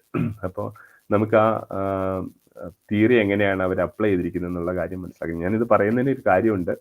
പലപ്പോഴും ചില പ്രബന്ധങ്ങളൊക്കെ ഇപ്പൊ പരിശോധനയ്ക്ക് ലഭിച്ചിട്ടുണ്ട്. ഇപ്പൊ 7ഓളം പ്രബന്ധങ്ങൾ എനിക്ക് പരിശോധനയ്ക്ക് ലഭിച്ചു. അതിൽ ചിലതിൽ ഒരു 4 തിയറി അപഗ്രഥനവും സിദ്ധാന്തവും അപഗ്രഥനവും മോരും മുതിരയും പോലെ മാറി മാറി നിൽക്കുന്ന അവസ്ഥയാണ് കാണുന്നത്. അതായത് ആദ്യം തിയറി എല്ലാം പറഞ്ഞെങ്കിലും ആ തിയറി ഒരിടത്തും അപ്ലൈ ചെയ്യുന്നില്ല. പിന്നെ ഇപ്പോൾ ഉള്ളൊരു പ്രത്യേകത എന്ന് പറഞ്ഞാൽ ഇപ്പം പുതിയ ഒരുപാട് കോളേജുകളിലും യൂണിവേഴ്സിറ്റിയിലും ഒക്കെ പുതിയ ഗവേഷണ മാർഗദർശികളുണ്ട്. അവർക്കൊക്കെ ഈ പ്രബന്ധം പോവാറുണ്ട്. അപ്പൊ അവര് പലരും റിജക്റ്റ് ചെയ്യാൻ യാതൊരു മടിയും കാണിക്കുന്നില്ല, റീസബ്മിറ്റ് ചെയ്യാനൊക്കെ പറയാൻ യാതൊരു മടിയും കാണിക്കുന്നില്ല. പണ്ടൊക്കെ ആളുകളൊരു വിചാരം ഉണ്ടായിരുന്നു, PhD ചെയ്യല്ലേ, അവരെ പ്രോത്സാഹിപ്പിക്കുക, അതുകൊണ്ട് അങ്ങനെ അങ്ങ് തഴഞ്ഞു കളയണ്ട എന്ന് വിചാരിക്കും. പക്ഷെ ഇപ്പൊ അങ്ങനെയല്ല, ധാരാളം പേര് ഗവേഷണം ചെയ്യുന്നുണ്ട്. അതുപോലെ തട്ടിക്കൂട്ടി തയ്യാറാക്കുന്ന പ്രബന്ധങ്ങൾ ധാരാളമായിട്ട് ഉണ്ടാവുന്നുണ്ട് എന്നുള്ളത് കൊണ്ട് പ്രബന്ധങ്ങൾ വായിച്ചിപ്പോൾ പരീക്ഷ പേപ്പർ നോക്കുന്ന പോലെ ആയി തീർന്നു പ്രബന്ധ പരിശോധന. അതുകൊണ്ട് തന്നെ നമ്മൾ വേണ്ട വിധത്തിൽ തിയറി അപ്ലൈ ചെയ്തിട്ടില്ലെങ്കിൽ ചിലപ്പോൾ റീസബ്മിറ്റ് ചെയ്യാൻ പറയുന്ന അവസ്ഥയിലേക്ക് പോകാൻ സാധ്യതയുണ്ട്. അപ്പൊ അതുകൊണ്ട് തന്നെ നമ്മൾ സിദ്ധാന്തം എങ്ങനെ പ്രയോഗതലത്തിലെത്തിക്കാം. അപ്പൊ അതുപോലെ പണ്ടത്തെ ഒരു രീതി, മുമ്പുണ്ടായിരുന്ന രീതി എന്ന് പറഞ്ഞാൽ ഇപ്പം ആദ്യത്തെ അധ്യായത്തിലും ഫെമിനിസം സ്ത്രീവാദത്തെ അടിസ്ഥാനമാക്കിയാണ് ഒരു പ്രബന്ധം തയ്യാറാക്കുന്നതെങ്കിൽ ആദ്യത്തെ അധ്യായം മുഴുവൻ സ്ത്രീവാദമായിരിക്കും. ഒരു 10 പേര് പ്രബന്ധം ഉണ്ടെങ്കിൽ ആ 10 പ്രബന്ധത്തിലും ആദ്യത്തെ അധ്യായത്തിൽ ഒരേ കാര്യമായിരിക്കും. ഈ ഒരേ കാര്യം എന്ന് പറയുന്നത് മിക്കവാറും ജാൻസി ജെയിംസ് എഴുതിയ ഫെമിനിസം എന്ന് പറഞ്ഞ പുസ്തകത്തിലെ കാര്യങ്ങളായിരിക്കും. അത് തന്നെ എന്താണെന്ന് നമുക്ക് മുൻകൂട്ടി ആ പ്രബന്ധം കാണുന്നതിന് മുമ്പ് തന്നെ അറിയാൻ കഴിയും. റാഡിക്കൽ ഫെമിനിസം, സോഷ്യലിസ്റ്റ് ഫെമിനിസം, ഇങ്ങനെയൊക്കെയുള്ള ഫെമിനിസത്തിന്റെ വിഭാഗങ്ങളെ പറ്റിയൊക്കെ വെറുതെ പറഞ്ഞിരിക്കുകയാണ്. ഇപ്പൊ ഈ ഒരു രീതി ഇപ്പം മാറി വരികയാണ്. അതിന് പകരം നമുക്ക് ആവശ്യമുള്ള ടൂള് മാത്രം ഉപയോഗിക്കുന്ന ഒരു രീതിയിലേക്ക് വന്നിരിക്കുകയാണ്. അപ്പൊ എന്തെന്ന് വെച്ചാൽ നമുക്ക് ഇവിടെ എന്ത് സിദ്ധാന്തത്തിന്റെ അടിസ്ഥാനത്തിലാണ് ഇത് അപഗ്രഥിക്കേണ്ടത്, ആ സിദ്ധാന്തം മാത്രം ഉപയോഗിച്ച് ആ സിദ്ധാന്തത്തെ പറ്റി വിശദമായിട്ട് പഠിച്ച് ആ സിദ്ധാന്തത്തിന്റെ അടിസ്ഥാനത്തിൽ നമുക്ക് വിശകലനം ചെയ്യാം എന്നുള്ളതാണ്. പിന്നെ നമ്മളിത് എന്തുകൊണ്ട് ഈ തിയറി എടുത്തു എന്നുള്ള കാര്യം നമ്മൾക്കും ഒരു ധാരണ ഉണ്ടാവണം. വെറുതെ ആരെങ്കിലും പറഞ്ഞിട്ടല്ല നമ്മളൊരു സിദ്ധാന്തത്തിന്റെ അടിസ്ഥാനത്തിൽ ഒരു വിഷയത്തെ അപഗ്രഥിക്കുന്നത്. അതിനിവിടെ പ്രസക്തി ഉണ്ടോ? നമ്മുടെ വിഷയം ഫോക്ലോർ ആണെങ്കിൽ ഫോക്ലോറുമായി ബന്ധപ്പെട്ട സിദ്ധാന്തങ്ങൾ എന്തെങ്കിലും എടുത്ത് അപഗ്രഹം നടത്താം. ഇപ്പൊ നാടൻ പാട്ടാണെങ്കിൽ ഓറൽ ഫോർമുലൈക് തിയറി ഉപയോഗിച്ചിട്ട് തന്നെ വിശകലനം ചെയ്യാം. പക്ഷെ അത് മാത്രമല്ല, ഇപ്പം അതുപോലെ പല സിദ്ധാന്തങ്ങളുടെ ഒരു കൂട്ടം ഉപയോഗിക്കുന്ന അവസ്ഥയാണ്. പല ടൂളുകൾ ഉപയോഗിച്ചിട്ട്, ഇപ്പൊ ഉദാഹരണത്തിന് ഒരു ശില്പി പലതരം ഉപകരണങ്ങൾ ഉപയോഗിച്ച് ഒരു ശില്പത്തെ കൂടുതൽ ഭംഗിയാക്കുന്നത് പോലെ ഒന്നിലധികം സിദ്ധാന്തങ്ങൾ ഉപയോഗിച്ച്, അത് അവിയൽ പരുവത്തിലല്ല, ഓരോ ഘട്ടത്തിലും നമ്മുടെ വിഷയത്തിലേക്ക് എത്താൻ വേണ്ടി പല സിദ്ധാന്തങ്ങൾ ഉപയോഗിക്കുന്ന രീതിയും ഇപ്പം ഗവേഷണ പ്രബന്ധങ്ങളിൽ കണ്ടുവരുന്നത്. ഏറ്റവും പുതിയ ട്രെൻഡുകളെ പറ്റി പറയുകയാണ്, അങ്ങനെ കണ്ടുവരുന്നുണ്ട്. അപ്പൊ അതും നമുക്ക് ഉപയോഗിക്കാവുന്നതാണ്. അപ്പൊ ഇതിനു വേണ്ടിയിട്ട് നമുക്ക് സഹഗവേഷകരോടും നമ്മുടെ ഗൈഡിനോടും അതുപോലെ ഈ വിഷയത്തിൽ പഠനം നടത്തിക്കൊണ്ടിരിക്കുന്ന ആളുകളോടും നിരന്തരം സംവദിക്കുകയും ഈ സിദ്ധാന്തം ഉപയോഗിച്ചാൽ എങ്ങനെയാണ് അതിന്റെ സാധ്യത, ഇങ്ങനെയുള്ള കാര്യങ്ങളൊക്കെ നോക്കണം. അപ്പൊ ഇതെല്ലാം കഴിഞ്ഞിട്ട് രണ്ടാമത്തെ വർഷം കഴിയുമ്പോൾ നമുക്ക് പ്രബന്ധ രചനയ്ക്ക് വേണ്ടിയിട്ടുള്ള കാര്യങ്ങൾ ആരംഭിക്കേണ്ടതുണ്ട്. മാക്സിമം 2 വർഷത്തിൽ കൂടുതൽ ഇത്തരം അടിസ്ഥാന കാര്യങ്ങൾ തയ്യാറാക്കാനും സിദ്ധാന്തം കണ്ടെത്താനും ഉപയോഗിക്കരുത് എന്നുള്ളതാണ്. 1.5 വർഷം ആണ് പറയുന്നത് എങ്കിലും പലപ്പോഴും നമ്മൾ കോഴ്സ് വർക്കൊക്കെ ഉള്ളത് കൊണ്ട് 2 വർഷം വരെ നീണ്ടുപോകും. കോഴ്സ് വർക്കൊക്കെ പൂർത്തീകരിച്ച് വരുമ്പോഴത്തെ ആദ്യത്തെ 1 വർഷം അങ്ങ് പോകും എന്നുള്ള പ്രശ്നമുണ്ട്. അതുകൊണ്ടാണ് ഞാൻ 2 വർഷം എന്ന് പറഞ്ഞത്. ഇപ്പോൾ അടിസ്ഥാനപരമായിട്ട് 3 വർഷമാണ് ഗവേഷണം പൂർത്തീകരിക്കാൻ വേണ്ടതെന്നാണ് മനസ്സിലാക്കുന്നത്. കോഴ്സ് വർക്ക് ഉൾപ്പെടെ വരുമ്പം മിക്കവാറും 3 വർഷം കൊണ്ട് സാധിക്കുമോ എന്നറിയില്ല. എങ്കിലും പരമാവധി 5 വർഷത്തിനപ്പുറത്തേക്ക് പോയാൽ നമുക്കും നഷ്ടമാണ്. സർവകലാശാലയും പലപ്പോഴും അത് അനുവദിച്ചെന്ന് വരികയില്ല എന്നുള്ളതാണ്. അപ്പൊ ഇങ്ങനെ പിന്നീട് ബാക്കി കാര്യം ചെയ്യാൻ വേണ്ടി ധാരാളം പുസ്തകങ്ങളുണ്ട്. എങ്ങനെയാണ് പ്രബന്ധരചനയുടെ തത്വങ്ങളെ പറ്റി വിശദീകരിക്കുന്ന ഒത്തിരി പുസ്തകങ്ങളുണ്ട്. എങ്ങനെ പ്രബന്ധം എഴുതാം എന്നുള്ള കാര്യങ്ങൾ മിക്ക പുസ്തകങ്ങളിലും പറയുന്നുണ്ട്. അപ്പോൾ ഇതാണ് ഒരു ശാസ്ത്രീയമായ റിസർച്ചിന് ആവശ്യമായ കാര്യങ്ങൾ. നമ്മൾ ഈ കോളേജിൽ പഠിക്കുമ്പോൾ ടൈം ടേബിൾ ഉള്ളതുപോലെ തന്നെ ഗവേഷണത്തിന് നമ്മളൊരു ടൈം ടേബിൾ തയ്യാറാക്കേണ്ട അത്യാവശ്യമാണ്. അപ്പോൾ ആ ടൈം ടേബിളിൽ കൃത്യസമയം, ഇപ്പം ഇവിടെ ഞങ്ങളുടെ കോളേജിൽ ഗവേഷണം ചെയ്യുന്ന ഒരാൾ കൃത്യസമയത്ത് പൂർത്തീകരിച്ചപ്പോൾ വേറെ കുട്ടികൾ ചോദിച്ചു എങ്ങനെയാണ് സാധിച്ചത്. ഞാനൊരു പേന കുത്താൻ സമയം കിട്ടുകയാണെങ്കിൽ, ഒരു പേന കുത്താൻ സമയം കിട്ടിയാൽ ഒരു വാക്കെങ്കിലും എഴുതും എന്നൊരു നിശ്ചയം ഉണ്ടായിരുന്നു. അതുപോലെ ഓരോ ദിവസവും ഇത്രയും തയ്യാറാക്കുന്നൊരു തീരുമാനം ഉണ്ടായിരുന്നു. പിന്നെ ചിലർ പറയാറുള്ള ഒരു പ്രശ്നമാണ് റൈറ്റേഴ്സ് ബ്ലോക്ക് എന്ന് പറഞ്ഞ് എവിടുന്ന് ഒരു വാക്ക് കിട്ടിയിട്ടുണ്ട്. അത് പലരും ഉപയോഗിക്കാറുണ്ട്. എനിക്കങ്ങോട്ട് മുന്നോട്ട് നീങ്ങുന്നില്ല, ഗവേഷണം മുന്നോട്ട് നീങ്ങുന്നില്ല എന്ന് പറയാറുണ്ട്. ആ പ്രശ്നം മിക്കവാറും എഴുതാൻ തുടങ്ങുന്ന സമയത്താണ് സാധാരണ സംഭവിക്കാറുള്ളത്.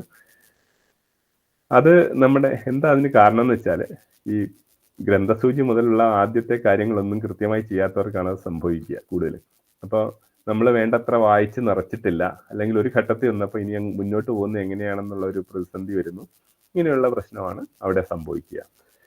അപ്പോൾ നമ്മൾ വായിച്ചിപ്പം ഒരു ടാങ്കിൽ വെള്ളം നിറച്ചാൽ മാത്രമേ അത് ടാപ്പുകളിലൂടെ പുറത്തേക്ക് എത്തിക്കാൻ കഴിയുള്ളൂ എന്ന് പറഞ്ഞതുപോലെ, നമ്മുടെ ധാരാളം വിവരങ്ങൾ നമ്മുടെ മനസ്സിൽ ശേഖരിച്ചാൽ മാത്രമേ നമുക്കത് അവസാനം എഴുതാൻ വേണ്ടിയിട്ട് ഉപകാരപ്പെടുകയുള്ളൂ. ഭാഷയെപ്പറ്റി പറയുകയാണെങ്കിൽ ആലങ്കാരിക ഭാഷ നമ്മൾ എഴുതുമ്പോൾ ഉപയോഗിക്കാമെങ്കിലും ഒരിക്കലും പ്രബന്ധത്തിൽ ഉപയോഗിക്കാൻ പാടില്ല. വസ്തുനിഷ്ഠതയ്ക്കാണ് അവിടെ പ്രാധാന്യം. അതുകൊണ്ട് തന്നെ ഈ ഗവേഷണ കാലയളവിൽ കൂടുതലും വായിക്കേണ്ടത് പഠനങ്ങളും വസ്തുനിഷ്ഠമായ ഗവേഷണ പ്രബന്ധങ്ങൾ, അങ്ങനെയൊക്കെയുള്ള കാര്യങ്ങളായിരിക്കണം കൂടുതൽ വായിക്കുന്നത്. കാരണം നമ്മുടെ ഭാഷയെ അത് സ്വാധീനിക്കുന്നുള്ളത് കൊണ്ട് തന്നെ. സാധാരണ ഇതിനെപ്പറ്റി ചോദിക്കുമ്പോൾ ആളുകൾ പറയാറുണ്ട്, ഇതൊക്കെ നാട്ടുകാർ കാണുന്നതല്ലേ, അല്ലെങ്കിൽ ഒരു പ്രബന്ധമല്ലേ, അത് ഇത്തിരി ഭംഗിയുള്ള ഭാഷ ഉപയോഗിച്ചുകൂടെ എന്നൊക്കെ ചോദിക്കാറുണ്ട്. നാട്ടുകാർ കാണുന്നതല്ല, ഒരു പരീക്ഷയ്ക്ക് എഴുതുന്ന പേപ്പർ പോലെ തന്നെ ഒരു പരീക്ഷയുടെ വസ്തുവാണ്. അതിനകത്തിൽ കൃത്യതയ്ക്കും വസ്തുനിഷ്ഠതയ്ക്കുമാണ് പ്രാധാന്യം. ഗവേഷണത്തിന്റെ പരികൽപ്പന, അത് ടെസ്റ്റ് ചെയ്ത് അതിൽ നിന്നെത്തുന്ന അവസാനത്തെ നിഗമനത്തിനാണ് പ്രാധാന്യം. പുതിയ അറിവ് നിർമ്മിക്കൽ തന്നെയാണ് ഗവേഷണം. ഇത്രയും കാര്യമാണ് പ്രാഥമികമായിട്ട് പറയാനുള്ളത്. അപ്പോൾ എല്ലാവരും സംശയമുള്ള കാര്യങ്ങളോ അല്ലെങ്കിൽ ചർച്ച ചെയ്യാനുള്ള കാര്യങ്ങളോ ചോദിക്കുക, അതിനെപ്പറ്റി പറയാവുന്നതാണ്.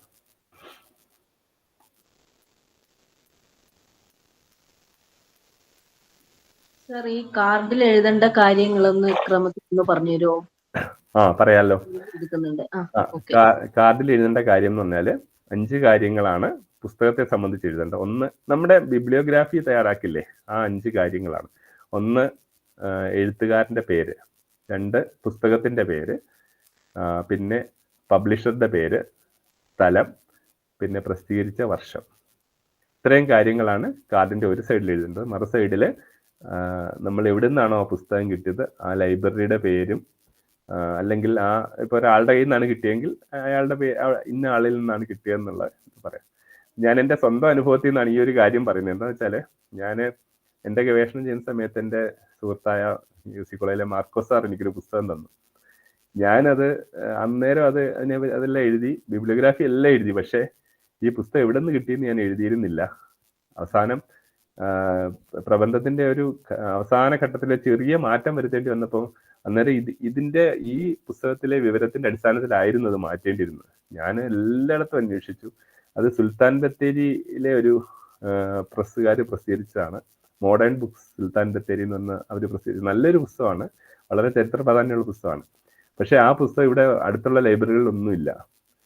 അങ്ങനെ വിഷമിച്ചിരിക്കുമ്പോൾ ഈ സാർ എന്നോട് ചോദിച്ചു, എന്താ പ്രശ്നം? അപ്പൊ ഞാൻ ഇങ്ങനെ പറഞ്ഞൊരു പുസ്തകം. അപ്പൊ അദ്ദേഹം പറഞ്ഞത്, ഞാൻ തന്നതല്ലേ ആ പുസ്തകം, എൻ്റെ കയ്യിലുണ്ട്, ഞാൻ നാളെ തരാമെന്ന് പറഞ്ഞു. പക്ഷെ എപ്പോഴും അങ്ങനെ കിട്ടിക്കൊള്ളണമെന്നില്ല. നമ്മൾ ഏതെങ്കിലും ഒരു ലൈബ്രറിയിൽ നിന്ന് എവിടെ നിന്നാണ് എടുത്തത്, അവസാന നിമിഷം ഈ പ്രബന്ധം തയ്യാറാക്കാനിരിക്കുന്ന സമയത്താണ് പെട്ടെന്നൊരു ആവശ്യം വന്നാൽ നമ്മൾ അത് ആ പുസ്തകം എവിടെ നിന്നാണ് കിട്ടിയെന്നുള്ള വിവരം അത്യാവശ്യമായിട്ട് വരുന്നത്.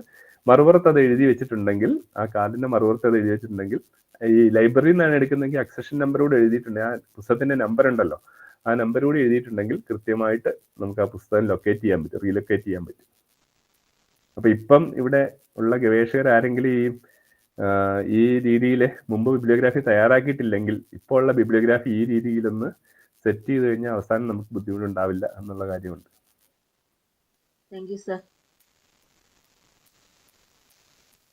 സാറേ, നമ്മൾ ഈ പുസ്തകം വായിച്ചിട്ട് കുറിപ്പുകളൊക്കെ തയ്യാറാക്കേണ്ടതുണ്ട്. അപ്പോ അതെങ്ങനെയാണ്? ഒരു പുസ്തകം നമ്മൾ വായിച്ചു, പരിചയപ്പെട്ടു, നമുക്ക് ആവശ്യമുള്ള കുറച്ച് കാര്യങ്ങൾ അതിനകത്തുണ്ട്. അത് എങ്ങനെയാണ് അതൊന്നൊരു കുറിപ്പാക്കി മാറ്റി നമ്മൾ സൂക്ഷിക്കേണ്ടത്? നല്ലൊരു ചോദ്യമാണ്. എല്ലാവർക്കും ആവശ്യമുള്ള ഒരു കാര്യം കൂടിയാണ്. നമ്മള് ഈ പ്രൈമറി ബിബ്ലിയോഗ്രാഫിയുടെ കാര്യം പറഞ്ഞല്ലോ, പ്രാഥമികമായിട്ടുള്ള, അതിൽ നിന്ന് നമ്മൾ സെലക്ട് ചെയ്ത് പല തട്ടിൽ അരിച്ചെടുക്കുന്ന പുസ്തകങ്ങൾ എന്നാണ് പറയേണ്ടത്.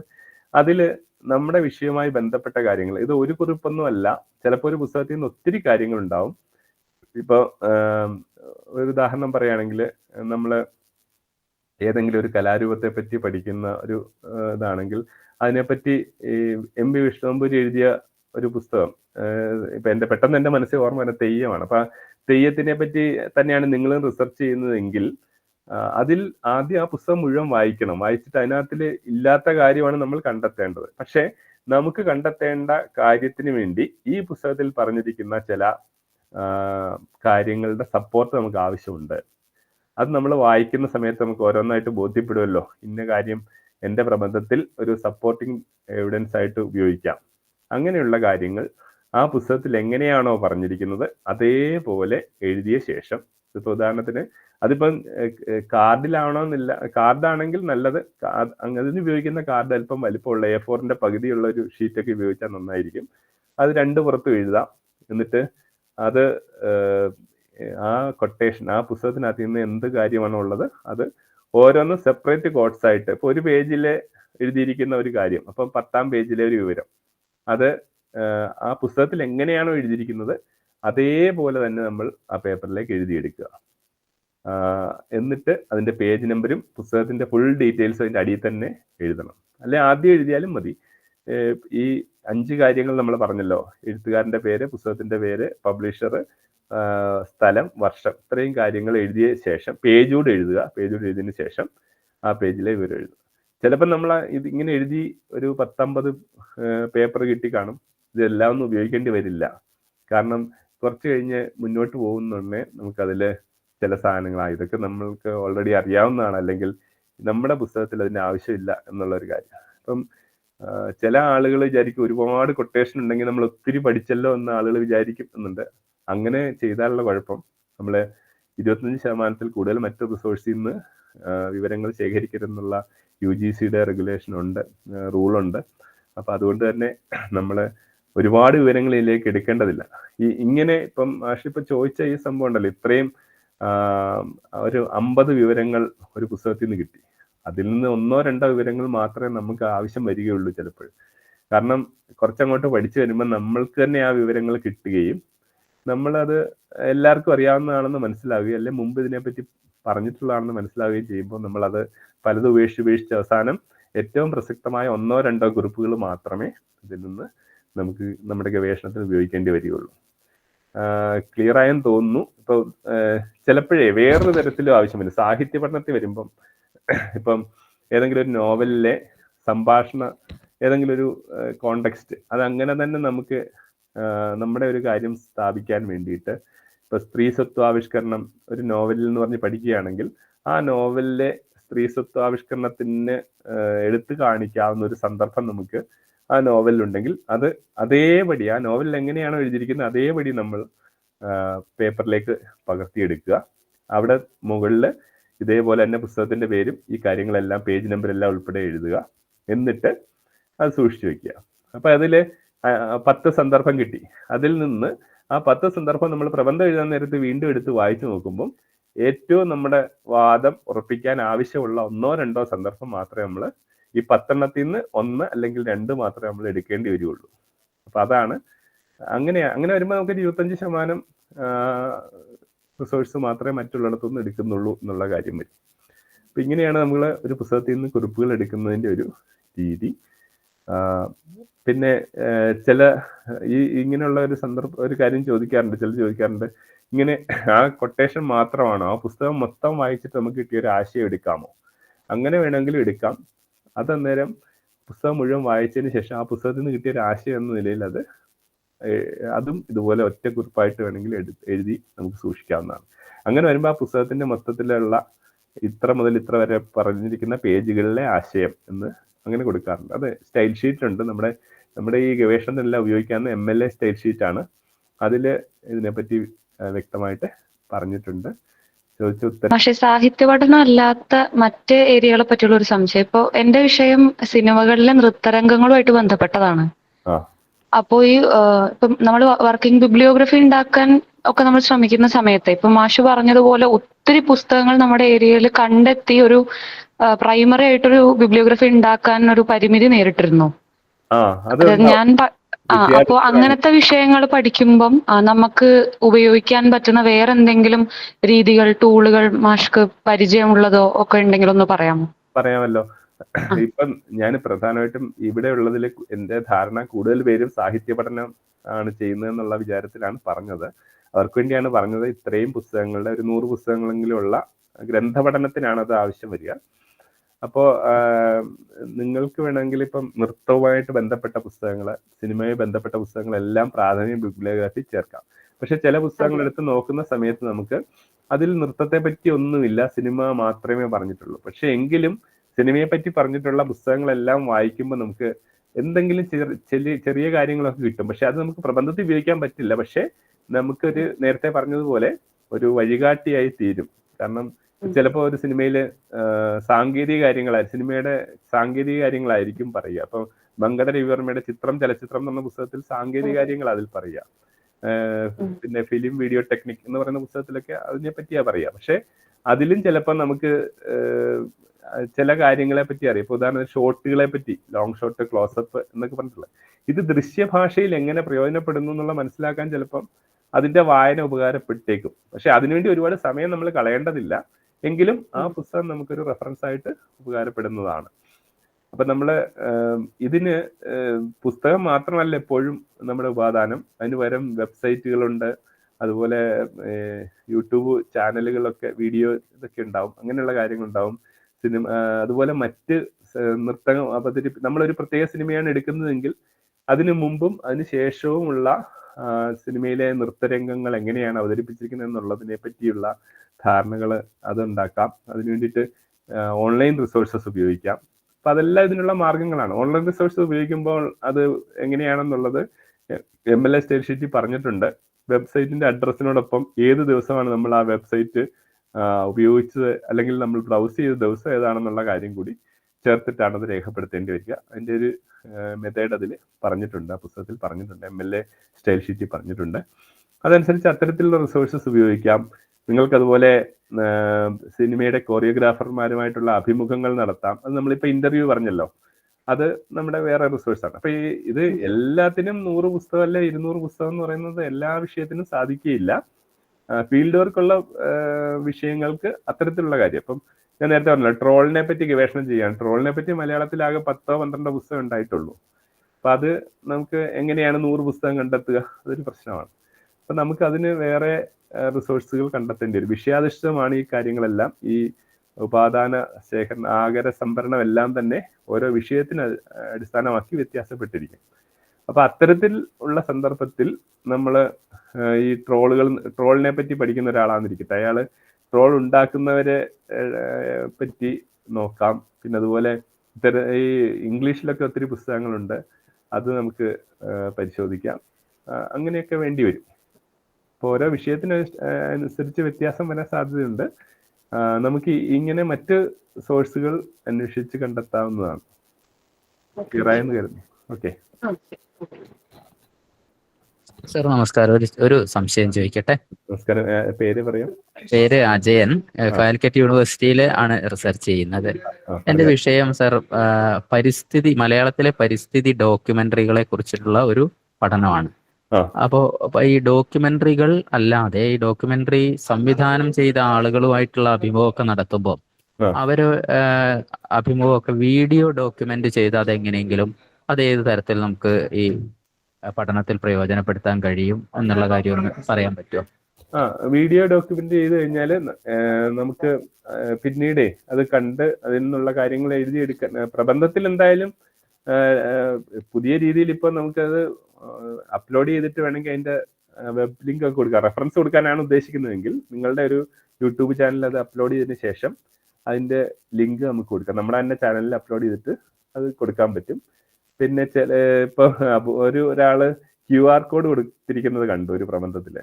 ഒരു QR കോഡ് അവസാനം പേജില് അദ്ദേഹം തന്നെ ഈ യൂട്യൂബിൽ ഇതെല്ലാം ഇട്ടിട്ട് പെട്ടെന്ന് എടുക്കാൻ വേണ്ടി QR കോഡ് കൊടുക്കുന്നുണ്ട്. പക്ഷെ അത് ഔദ്യോഗികമായിട്ട് അങ്ങനെ കൊടുത്തിട്ടുള്ളതെന്നല്ല. പക്ഷെ നമുക്ക് തന്നെ ഇത് നിങ്ങൾ എടുത്ത ഒരു അഭിമുഖം യൂട്യൂബ് ചാനലിൽ അപ്ലോഡ് ചെയ്തതിനു ശേഷം, നിങ്ങൾ തന്നെ ഒരു യൂട്യൂബ് ചാനൽ തുടങ്ങുന്ന വലിയ പ്രയാസമുള്ള കാര്യമൊന്നുമല്ല, Gmail അക്കൗണ്ടുള്ള എല്ലാവർക്കും ചെയ്യാവുന്ന കാര്യമുള്ളൂ. അപ്പൊ അതിൽ നമ്മൾ അപ്ലോഡ് ചെയ്തതിനു ശേഷം അതിന്റെ ലിങ്ക് നമുക്ക് കൊടുക്കാവുന്നതാണ്, വേണമെങ്കിൽ പരിശോധിക്കാൻ വേണ്ടിയിട്ട്. ഇപ്പൊ ഒരു പുതിയ ഗവേഷകൻ ഒരു QR കോഡും കൂടെ കൊടുത്തിട്ടുണ്ട്. അപ്പം അത് എനിക്കറിയാവുന്ന ആളാണ്. ഞാൻ അദ്ദേഹത്തോട് ചോദിച്ചപ്പോൾ പറഞ്ഞു ഈ അഡ്രസ്സെല്ലാം ടൈപ്പ് ചെയ്യാൻ വലിയ പ്രയാസമായിരിക്കില്ല, അതിന് പകരം ഈ പ്രബന്ധം പരിശോധിക്കുന്ന ആളൊരു മൊബൈൽ ഫോൺ വെച്ചിട്ട് സ്കാൻ ചെയ്താൽ ഈ ലിങ്ക് എളുപ്പം കിട്ടുമല്ലോ എന്ന് ഉദ്ദേശിച്ചാണെന്ന് പറയും. ഇനിയും ഭാവിയിൽ അത് എല്ലായിടത്തും പ്രാവർത്തികമാകുമായിരിക്കും. നല്ലൊരു രീതിയാണത്, കുഴപ്പമില്ല. അപ്പൊ നിങ്ങൾക്ക് അങ്ങനെ ഉപയോഗിക്കാൻ പറ്റും. പക്ഷെ പുസ്തകങ്ങളുണ്ട് കേട്ടോ. എന്ന് പറഞ്ഞാൽ ഇപ്പം പരിസ്ഥിതിയുമായി ബന്ധപ്പെട്ട് ഹരിത സിനിമ എന്ന് പറഞ്ഞൊരു പുസ്തകമുണ്ട്. അത് കണ്ടിരുന്നോ ആ പുസ്തകം? കണ്ടിരുന്നു. അത് സിനിമയെ പറ്റിയാണെങ്കിൽ പോലും. ഹലോ, കേട്ടില്ല സർ? കേൾക്കാം. സിനിമയെ പറ്റിയാണെങ്കിലും അത് പരിസ്ഥിതിയുമായി ബന്ധപ്പെട്ട സിനിമകളെ പറ്റിയാണ് അവിടെ ചർച്ച ചെയ്തത്. അപ്പൊ ഡോക്യുമെന്ററിയെ പറ്റിയാണ് താങ്കൾ പഠനം നടത്തുന്നത്. അപ്പൊ അതുപോലെ സമാനമായ വിഷയമായുള്ള പുസ്തകങ്ങൾ നോക്കാവുന്നതാണ്. പിന്നെ ഡോക്യുമെന്ററിയുടെ നിർമ്മാണത്തെ പറ്റിയൊക്കെയുള്ള കാര്യങ്ങൾ, അതിന്റെ സാങ്കേതിക വശങ്ങൾ മനസ്സിലാക്കിയാൽ ഇങ്ങനെ ചില കാര്യങ്ങളുണ്ട്. അത് ഇത് വിഷ്വലൈസ് ചെയ്യുന്നതിനെ പറ്റിയാണല്ലോ കൂടുതൽ നമ്മൾ പഠിക്കുന്നത്. ദൃശ്യഭാഷയെ പറ്റിയൊക്കെ പഠിക്കുമ്പോൾ അത്തരത്തിലുള്ള പുസ്തകങ്ങളും നോക്കാവുന്നതാണ്. എങ്കിലും ഈ വിഷയത്തില് പുസ്തകങ്ങൾ കുറവാണ് മലയാളത്തിൽ എന്നുള്ളൊരു പ്രശ്നമുണ്ട്. അതെ സർ. അതായത് നമ്മൾ ഈ സാറ് പറഞ്ഞല്ലോ ഈ ഇന്റർവ്യൂസ് ഒക്കെ യൂട്യൂബിൽ അപ്ലോഡ് ചെയ്യുന്നു എന്ന് പറഞ്ഞല്ലോ. അത് നമ്മുടെ ഈ പഠന കാലയളവിൽ തന്നെ ആ കാര്യങ്ങൾ ചെയ്യുന്നതിന് വേറെ തടസ്സങ്ങളൊന്നും ഇല്ലല്ലോ? അതിന് ഇല്ല. നിങ്ങളുടെ റിസൾട്ട് പബ്ലിഷ് ചെയ്യാതിരുന്നാൽ മതി. ഇപ്പം നിങ്ങൾക്ക് പറഞ്ഞു തന്ന പോലെ വേറൊരാൾക്ക് വേണമെങ്കിൽ അയാൾ പറഞ്ഞു കൊടുത്തൂടെ? അത് നമ്മുടെ പഠന സാമഗ്രി, നമ്മളുടെ റോ മെറ്റീരിയൽ ആണത്. അപ്പൊ അത് പിന്നെ വേറൊരു കാര്യം ശ്രദ്ധിക്കാനുള്ള, നമ്മള് ഇത് പ്രൈവറ്റ് ആക്കിയാൽ മതി. നിങ്ങൾ അത് തൽക്കാലം പ്രൈവറ്റ് ആക്കിയിട്ട് ഇട്ടേക്കുക, യൂട്യൂബിൽ അപ്ലോഡ് ചെയ്തിട്ട് പ്രൈവറ്റ് ആയിട്ട് ഉപയോഗിക്കുക. എന്നിട്ട് പ്രബന്ധം പരിശോധിക്കുന്ന സമയത്ത് അത് പബ്ലിക് ആക്കിയാൽ മതി. അപ്പൊ പിന്നെ പ്രശ്നമില്ലല്ലോ. ഓ സർ, അങ്ങനെയാണ്. Okay, thank you sir, thank you. നമുക്ക് ക്ലാസിന്റെ അവസാനത്തോട് കിടക്കുകയാണ്. നന്ദി പറയുന്നതിനായി KKTM ഗവൺമെന്റ് കോളേജിലെ ഗവേഷകയായ ഷൈമ ടീച്ചറിനെ ക്ഷണിക്കുന്നു. എല്ലാവർക്കും നമസ്കാരം. PhD കോഴ്സ് വർക്കിന്റെ ഭാഗമായി KKTM ഗവൺമെന്റ് കോളേജിലെ മലയാള വിഭാഗം, ICSE റിസർച്ച് കമ്മിറ്റി എന്നിവയുടെ സംയുക്താഭിമുഖ്യത്തിൽ നടത്തുന്ന PQE കോഴ്സ് വർക്ക് ക്ലാസിന്റെ 3-ാം ദിവസമായ ഇന്ന് ഈ പരിപാടിക്ക് നന്ദി പറയുക എന്നാണ് എന്റെ കർത്തവ്യം. ആദ്യമായി ഇന്ന് ക്ലാസ് എടുത്ത Aluva UP college associate professor doctor Biju Narayanan സാറിന് നന്ദി പറയുന്നു. വളരെ ആഴമായി റിസർച്ച് മെത്തഡോളജി പേപ്പറിന്റെ ശേഖരണത്തെ എങ്ങനെ ആഗരണ സംഭരണം നടത്താം, ഗവേഷണത്തിന് ഉപയോഗിക്കുന്ന ടൂൾസ് ആൻഡ് ടെക്നിക്സ്, ഗവേഷണത്തിന്റെ പ്ലാനിങ്ങിനെ വളരെ ചുരുങ്ങിയ സമയത്തിനുള്ളിൽ വളരെ ഉപകാരപ്രദമായി വിശദീകരിച്ചു തന്ന സാറിന് അദ്ദേഹത്തിന്റെ ഭാഷയിൽ നന്ദി പറയുന്നു. അടുത്തതായി നമ്മുടെ കോളേജിലെ ഏതൊരു പ്രവർത്തനത്തിനും കിട്ടാൻ പിടിച്ചുകൊണ്ട് അതിന് ഊർജം പകരുന്ന KKTM കോളേജിന്റെ സാരഥി ഡോക്ടർ ബിന്ദു ശർമ്മ ടീച്ചർക്ക് നന്ദി അറിയിക്കുന്നു. ഈ പരിപാടിക്ക് നേതൃത്വം നൽകിക്കൊണ്ട് പ്രവർത്തിക്കുന്ന മലയാള വിഭാഗം HOD teacher, ICSE research committee അംഗങ്ങൾ, മറ്റ് അധ്യാപകർ എന്നിവർക്കെല്ലാം ഇങ്ങനെയൊരു ക്ലാസ് ആസൂത്രണം ചെയ്ത് സംഘടിപ്പിച്ചതിന് പ്രത്യേകം നന്ദി അറിയിക്കുകയാണ്. ഈ ക്ലാസ്സിൽ പങ്കെടുത്ത എല്ലാ ഗവേഷകർക്കും അധ്യാപകർക്കും നന്ദി പറഞ്ഞുകൊണ്ട് നിർത്തുന്നു. നന്ദി, നമസ്കാരം.